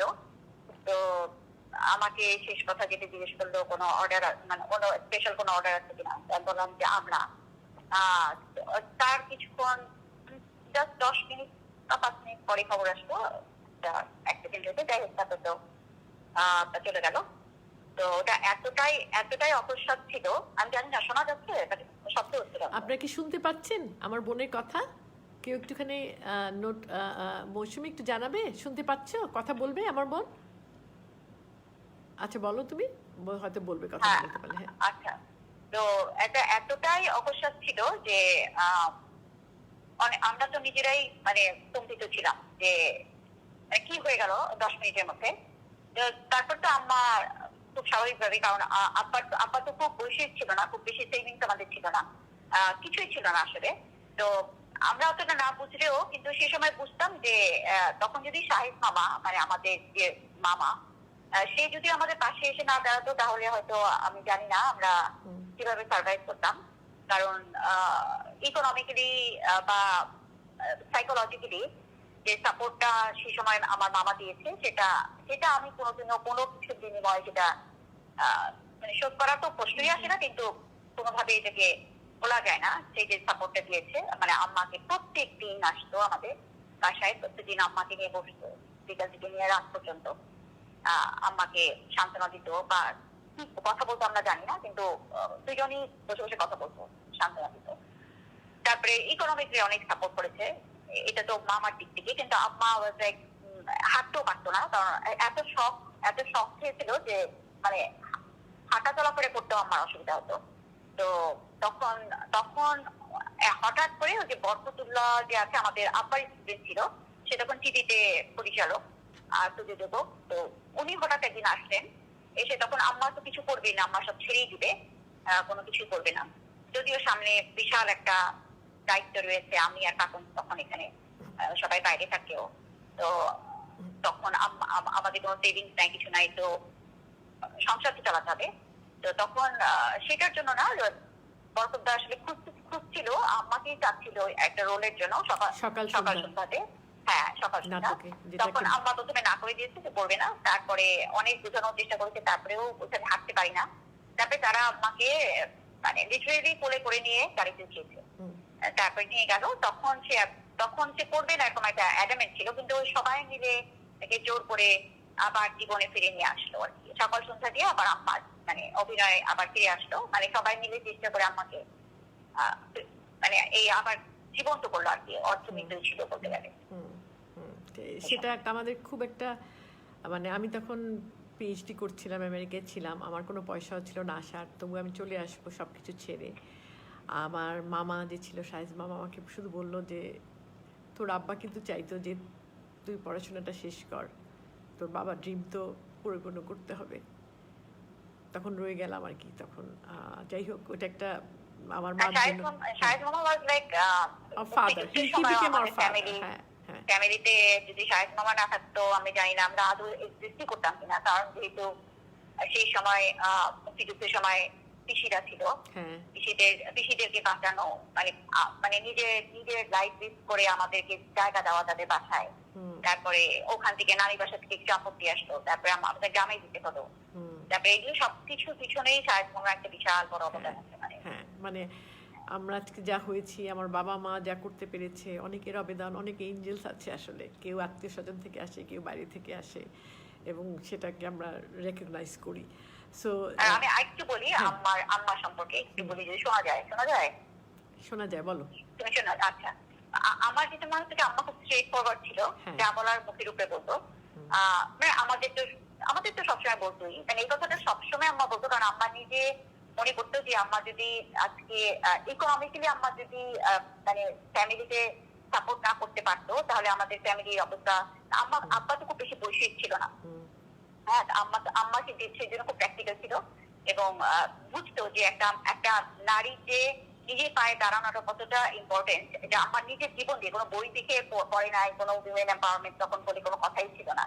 কিন্তু আম্মা কিন্তু এগুলো সারাক্ষণই বলতো যে তোমরা, বিশেষ করে আমাকে তো বলতোই, কেউ সুন্দর, আমার কোনো মেয়ে এরকম সুন্দর হয়নি, কিছু হয়নি, তোমরা মনে করো না তোমাদের খুব একটা কিছু হবে, তোমরা নিজের পায়ে দাঁড়াতে হবে, খুব স্ট্রেট ফরওয়ার্ড। হ্যাঁ, তারপর বলতো যে আজকে যদি আমি তোমার আব্বার সাথে কিছু ছাড়াছাড়ি হয়ে যেত বা এটা হতো, আমি তো একটা নাচও করতে পারি না, আমি কারো বাসায় কাজ করেও খেতে পারতাম না, মানে যদি আমার বাসায় কাজ করতে হতো সেটাও আমি পারতাম না, বিকজ আমি তো মাছ করতে পারি না। হ্যাঁ, মানে যত নিজেকে ছোট করা যায় সেসব করে বোঝাতো যে এটা মানে নিজের পায়ে দাঁড়াতে হবে, বিকজ তোমাকে তাহলে কোনো দাম নাই, সমাজে কোনো দাম নাই। তো সেই সময় আমি যখন ক্লাসও নিতাম, তখন আমি বলতাম যে আমি আসলে জেন্ডারের উপরে ক্লাস নিতাম, এবং আমি বলতাম যে জেন্ডারে আমি কোনো বই সেরকম পড়ি নাই, আমার জীবনে আমার মাকে দেখেছি এবং সেই আমার রোল মডেল, এবং প্রত্যেকটা ঘটনা যদি আমি অ্যানালাইজ করি তাহলে আমি দেখি যে সে একজন মানে এম্পাওয়ার্ড উইমেন হিসেবে যা যা কর্তব্য করার ফ্যামিলিতে করেছে, সমাজে যা যা করার দরকার সেটা করেছে।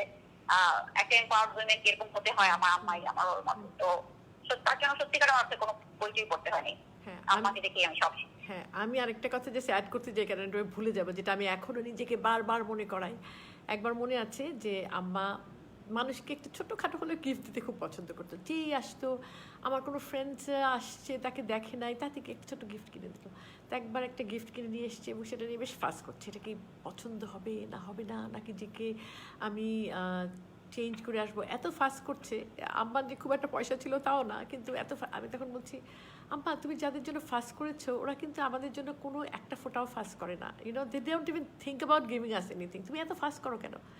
তখন আমার আম্মা একটা কথা বলেছিল, যেটা আমি সারাক্ষণ আমার নিজেকে মনে করাই বলেছিল, কোনোদিনও কাউকে কিছু দিতে যাবে না ভেবে সে তোমার জন্য কি করেছে, তাহলে তো তুমি থাকবে না। তোমার যাকে যা ইচ্ছা হবে তুমি কিছু না ভেবে তাকে তুমি দিয়ে যাবে, তোমার মন যেমনভাবে চায় ঠিক সেইভাবে দিয়ে যাবে, কোনোদিনও ভাববে না যে কে কী তোমার জন্য করেছে, তাহলে তো তুমি সেই পার্সন হয়ে যাবে। তুমি যদি সেটা ভাবা শুরু করো যে আজকে ও করলো না ওর জন্য আমি করবো না, তাহলে তো তুমি তো, আমি ওর জন্য এত করি ও তবু করলো না আমি তার জন্য করবো না, তাহলে তো তুমি ঠিক সেই রকম লোক হয়ে যাবে। তাহলে তুমি কে, এই কথাটা তোমার মনে রাখতে হবে। তোমার মন যা চায় তাই করবে, কখনো ভেবে না যে কি তোমার জন্য কি করেছে। এইটা আমি সারাক্ষণ, আমাকে সবসময় যখন আমার মন যদি কখনো সংকীর্ণ হয়ে যায় কোনো কারণে, আমি নিজেকে নিজে মনে করি এটা যে কত বড় একটা শিক্ষা, এটা যে কত বড় একটা শিক্ষা আমার কাছে। আরেকটা আমরা কথা বলি যে আমার বাবা মা দুজনকে যেটা দেখেছি, যে আমাদের বাসায় যারা নাচ শিখতে আসতো, আমার বাবা কিন্তু কখনো মানে তাদের ব্যাকগ্রাউন্ড সম্বন্ধে কাউকে কিছু বলতো না। তো অনেক লেভেল অফ পিপল আমাদের এখানে নাচ শিখতো, অনেক গরিব ঘরের লোক আমাদের এখানে নাচ শিখতো। কাকে বেতন আব্বা নিচ্ছে না কাকে নিচ্ছে এই কথাও কাউকে কোনোদিনও জানতে দিত না, কারণ কাউকে অসম্মান সে কোনোদিনও করতে চায়নি। যারা শিখতে এসছে তারা হয়তো আজকে পয়সা দিয়ে শিখছে না, তার কথা কেউ জানলে হয়তো আরেকজনের অসম্মান হবে, সেই কথাটা আমাদের বাসার কাউকে বলতো না। আমরা অনেক পর অনেক কিছু জেনেছি যে কত দরিদ্র ঘর থেকে সে আব্বার কাছে নাচ শিখেছে, এবং দেখতে ভালো লাগে অনেকের কত সংসারে এই নাচের ক্ষেত্রে বদলে গেছে। এটা দেখতে এত ভালো লাগে যে মানে যে আমার বাবা অনেকের লাইফও চেঞ্জ করেছে, যে বাট সেই দিকটা কিন্তু আমাদের মধ্যে আমরা যেটা একটা থার্ড জেন্ডারের কথা বলি সেরকম লোক আসতো। আমার মা তাদেরকে ঠিক একইভাবে আদর করতো, যে মানে কোনোদিনও কাউকে আমাদের বাসায় অন্য চোখে দেখা হয়নি। এই জিনিসটা একটা বিরাট পাওয়া।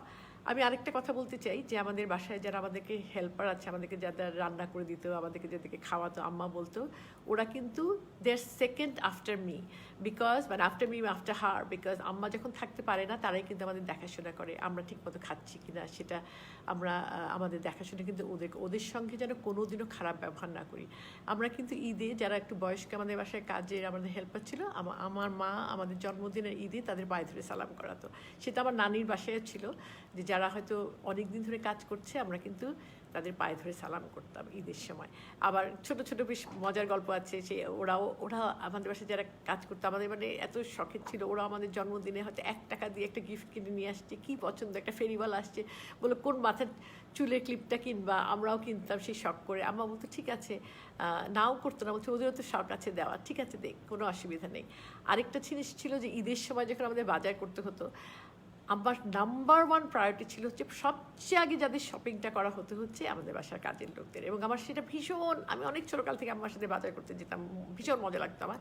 এবং প্রথমটাই হচ্ছে আমরা যাব বাজার করতে হচ্ছে যারা আমাদের সাথে কাজ করে, এবং আম্মা যে বলতো ওদেরকে যে জিজ্ঞেস করো এবার কী ধরনের ওরা শাড়ি চায়। আমাদের যে অনেক পয়সা ছিল তা না, কিন্তু ওরা অনেক বড় প্রাধান্য ছিল আমাদের জীবনে। তো ওদের যে চেক শাড়ি চায় এবার, তখন কিন্তু আমাদের পুরো পাড়ায় আমরা দেখতাম সবাই মিলের শাড়ি দিত। হ্যাঁ, মিলের শাড়ি মানে একটা সবুজ রঙের কালো পাড়, একটা নীল রঙের কালো পাড়, কারণ তখন কাজের যারা হেল্পার ছিল অনেক আগে 60s যদি কারো মনে আছে তারা পেটিকোটও পরতো না, অনেকে ব্লাউজও পরতো না। পেটিকোটটা হয়তো পেটিকোট পরা কিন্তু অনেক পরে হয়েছে। আমার মা কিন্তু আবার, যেহেতু আমার মা একটু ফাইন শাড়িটা কিনে দিচ্ছে, আমাদের জন্য পেটিকোটও কিনে দিত, যে হচ্ছে পরো শখ করে কোথাও যখন যাবা এটা পরে ঘুরতো। এবং আমার সেই স্মৃতিগুলো আমার ভীষণ মজা লাগে, কারণ আমার এখনও মনে আছে যে শাড়িটা নিয়ে আসতাম, ওদের সেই খুশিটা দেখতে। এইটা একটা ব্যাপার। আর আরেকটা যেটা আব্বা করতো সবসময় দেখেছি, যে আব্বা আমাদের বাসায় সবচেয়ে শেষে মনে হয় খেত, কারণ আব্বা অফিস থেকে ফিরতো দেরি করে, তো যেহেতু আমরা ছোটো ছিলাম আগে খেয়ে ফেলতাম। আব্বা খেতে বসার আগেই প্রথম কথা জিজ্ঞেস করতো যে কাজের লোকেরা খেয়েছে কিনা, ওদের খাওয়া হয়েছে কিনা। এটা একটা আব্বার একদম এই সে খেতে বসার আগে ওই কথাটাকে একবার জিজ্ঞেস করবে। আমি একটা মজার গল্প বলি। আমার মেয়ে যখন ছোট, আমার মেয়ে তখন 7 মাস বয়স, তো তখন শীতের দিন আসছে, আমি একটা সোয়েটার খুঁজছি আমার মার জন্য, আমার মেয়ের জন্য। তো আমি সোয়েটারটা, এত ছোট সোয়েটার পাচ্ছি না, তখন হঠাৎ মনে হচ্ছে আম্মাকে বলি, আম্মাকে সোয়েটার নিট করে দাও, একটা ছোট্ট একটা 7 মাসের, বেশিক্ষণ লাগবে না, একটা নিট করে দাও। তা আম্মাকে ফোন করলাম, আম্মা একটা সোয়েটার একটা বুনে দিবা। তা আম্মা বললো যে আমি তো একটা সোয়েটার বোনা শুরু করেছি, সেটা হচ্ছে আমার যে কাজে সাইদা আম্মাকে যে কাজে হেল্প করে তার জন্য। So she is about 21। তো আমি ভাবছি ওই সোয়েটারটা তো অনেকক্ষণ লাগবে বানাতে, কিন্তু আম্মা তো আমার মেয়ের সোয়েটার আগে, ওই সোয়েটার শেষ করার আগে আমার মেয়ের সোয়েটার ধরবে না। আমরা সেটা খুব ভালো করে জানি। আমার বলো ওই সোয়েটার আগে শেষ হোক, আগে সাইদের সোয়েটার শেষ হবে, সেটা যতদিনই লাগবে, তারপরে তোমার মেয়ের সোয়েটার বানানো হবে। So this is what my mother was.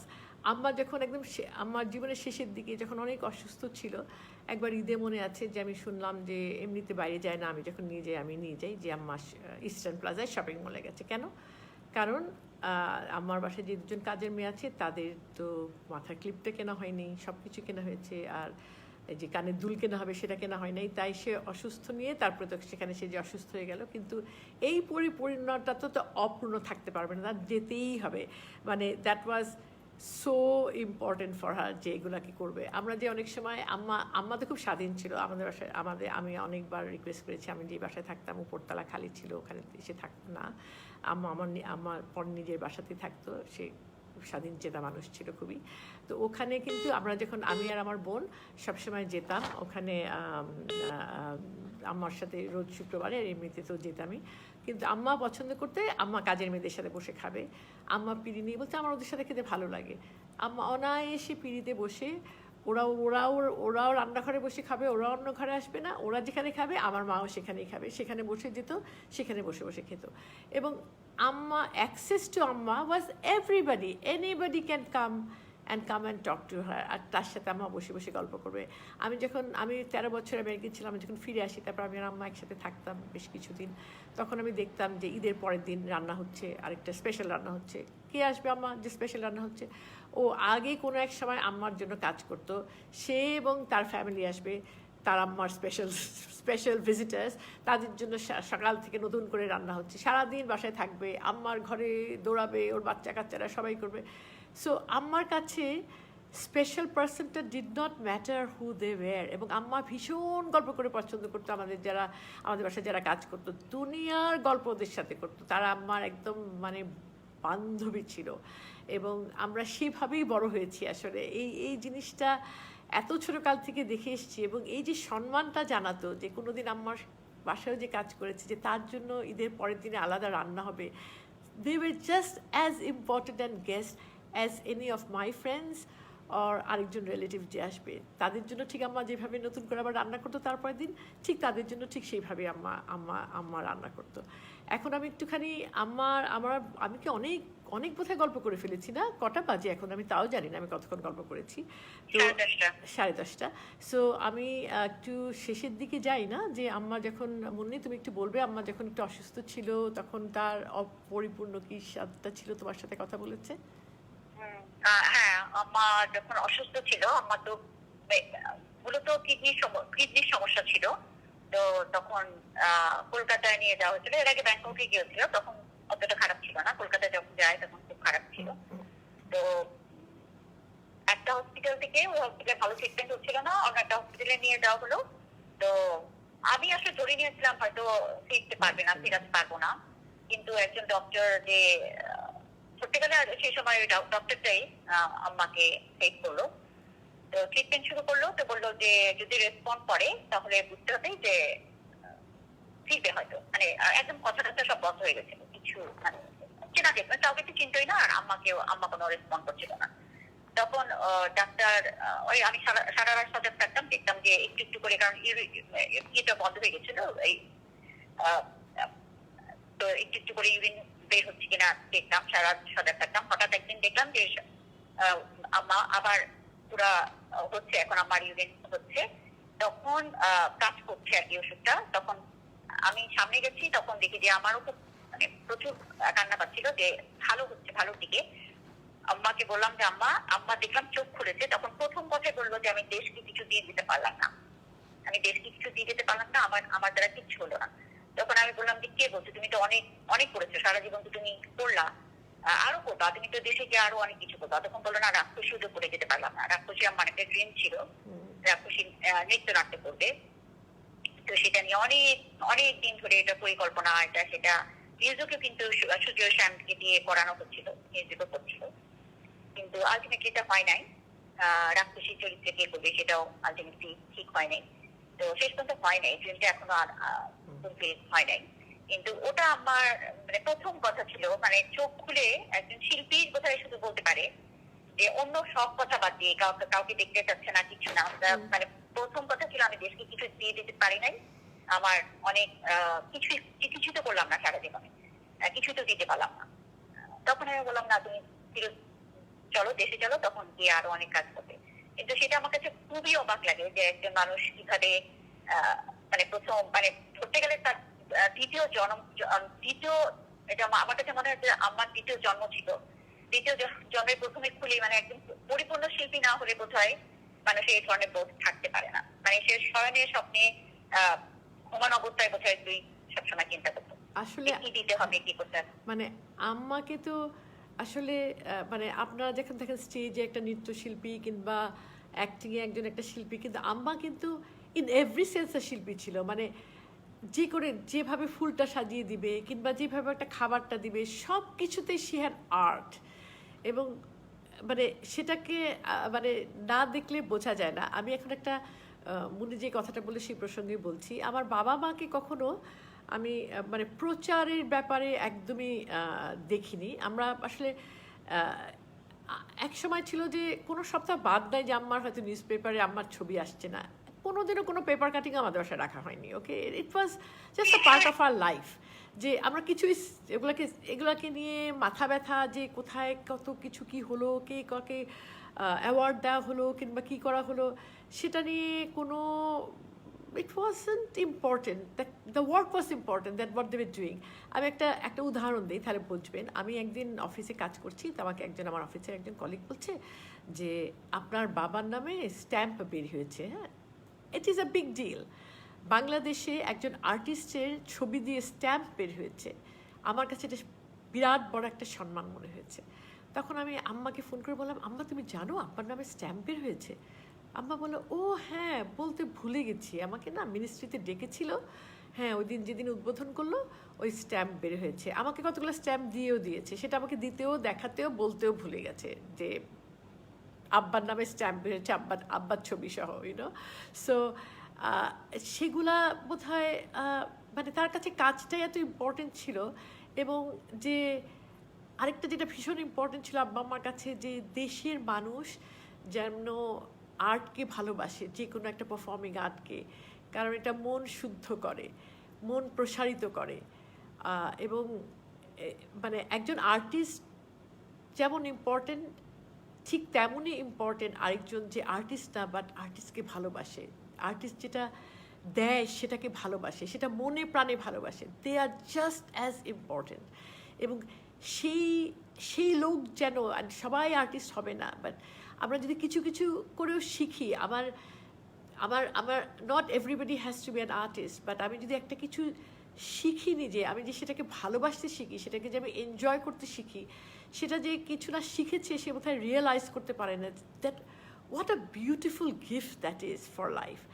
তবে আমি একটা কথা বলবো, আমার মা কোনোদিনও এই অ্যাওয়ার্ড নিয়ে কোনো মাথা ব্যথা নেই, তার কাছে হয়তো মানুষের ভালোবাসাটা ভীষণ ইম্পর্টেন্ট ছিল। এবং যেহেতু আমার বোন এই কথাটা বললো যে আমি কিছু দিয়ে দিতে পারলাম না, আমি একটা জিনিস আমি উল্লেখ না করে পারছি না, যেটা হয়তো আমার মা বেঁচে থাকলে ভীষণ ভীষণ খুশি হতো।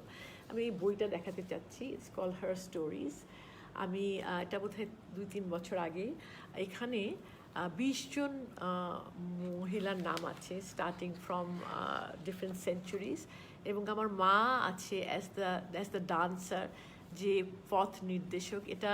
এই বইটা করা হয়েছে ছোট ছোট ছেলে মেয়েদের জন্য, যারা পড়তে পারে, মেয়েরা যেন আরেকজনের মেয়ের লাইফ পড়ে যেন উৎসাহিত হতে পারে, যেন বিশ্বাস আসতে পারে যে তারাও করতে পারবে। এখানে যাদের সাথে আমার মার নাম উল্লেখ আছে তারা হচ্ছে আমাদের দেশের, আমাদের the best of the best. হ্যাঁ, সো আচ্ছা তুমি বলো।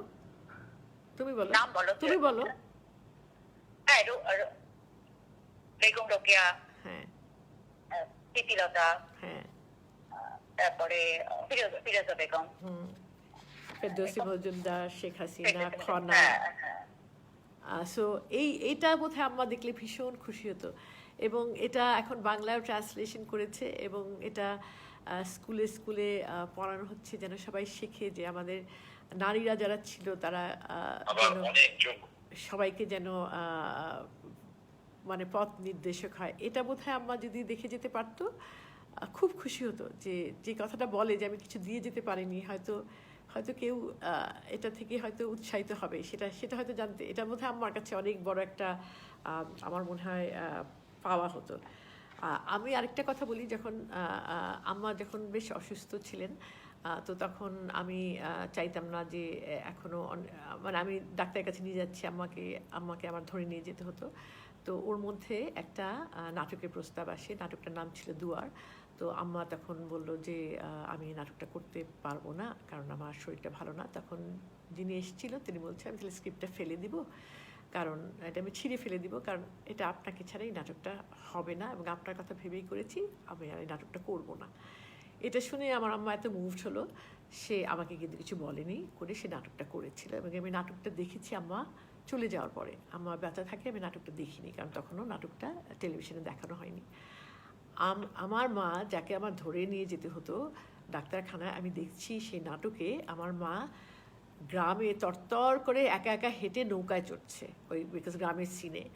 আমার মাকে দেখছি, মানে স্টোরিটা ছিল যে তাকে গ্রাম থেকে শহরে নিয়ে এসছে, শহরে ছোট্ট ঘরে থাকে, তার সেই গ্রামে চলে যেতে চাচ্ছে, তাকে যখন দরজা বন্ধ করে সবাই চলে যায়, সে মানে গ্রিল বেয়ে বেয়ে উঠছে, উপরে উঠছে জানালার, সেটা করছে আমার মা, যেই মা এমনি হাঁটতে পারে না। আই ডোন্ট নো সে যখন অ্যাক্টিং করতো তার কোত্থেকে একটা এনার্জি আসতো, সে তখন এটাকে তার শরীরে চলে আসতো একটা এনার্জি, যেটা দিয়ে সে এটা করতে পারতো। এটা এটা এটা আসলে you have to be an artist to get that energy.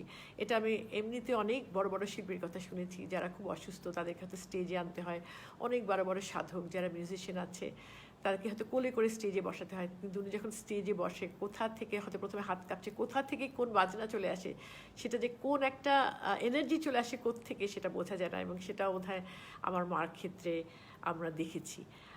তো আমরা এখনও আমার মা বাবা যে মানে যারা ওনাকে দেখেছেন, যারা ওনাকে একটু চেনেন, যারা ওনাকে ভালোবাসেন, সেই ভালোবাসাটা আমরাও অনেক পাই আসলে কোথাও যখন যাই। এবং সেটাতে আমাদের আমাদের জীবন অনেক এনরিচড।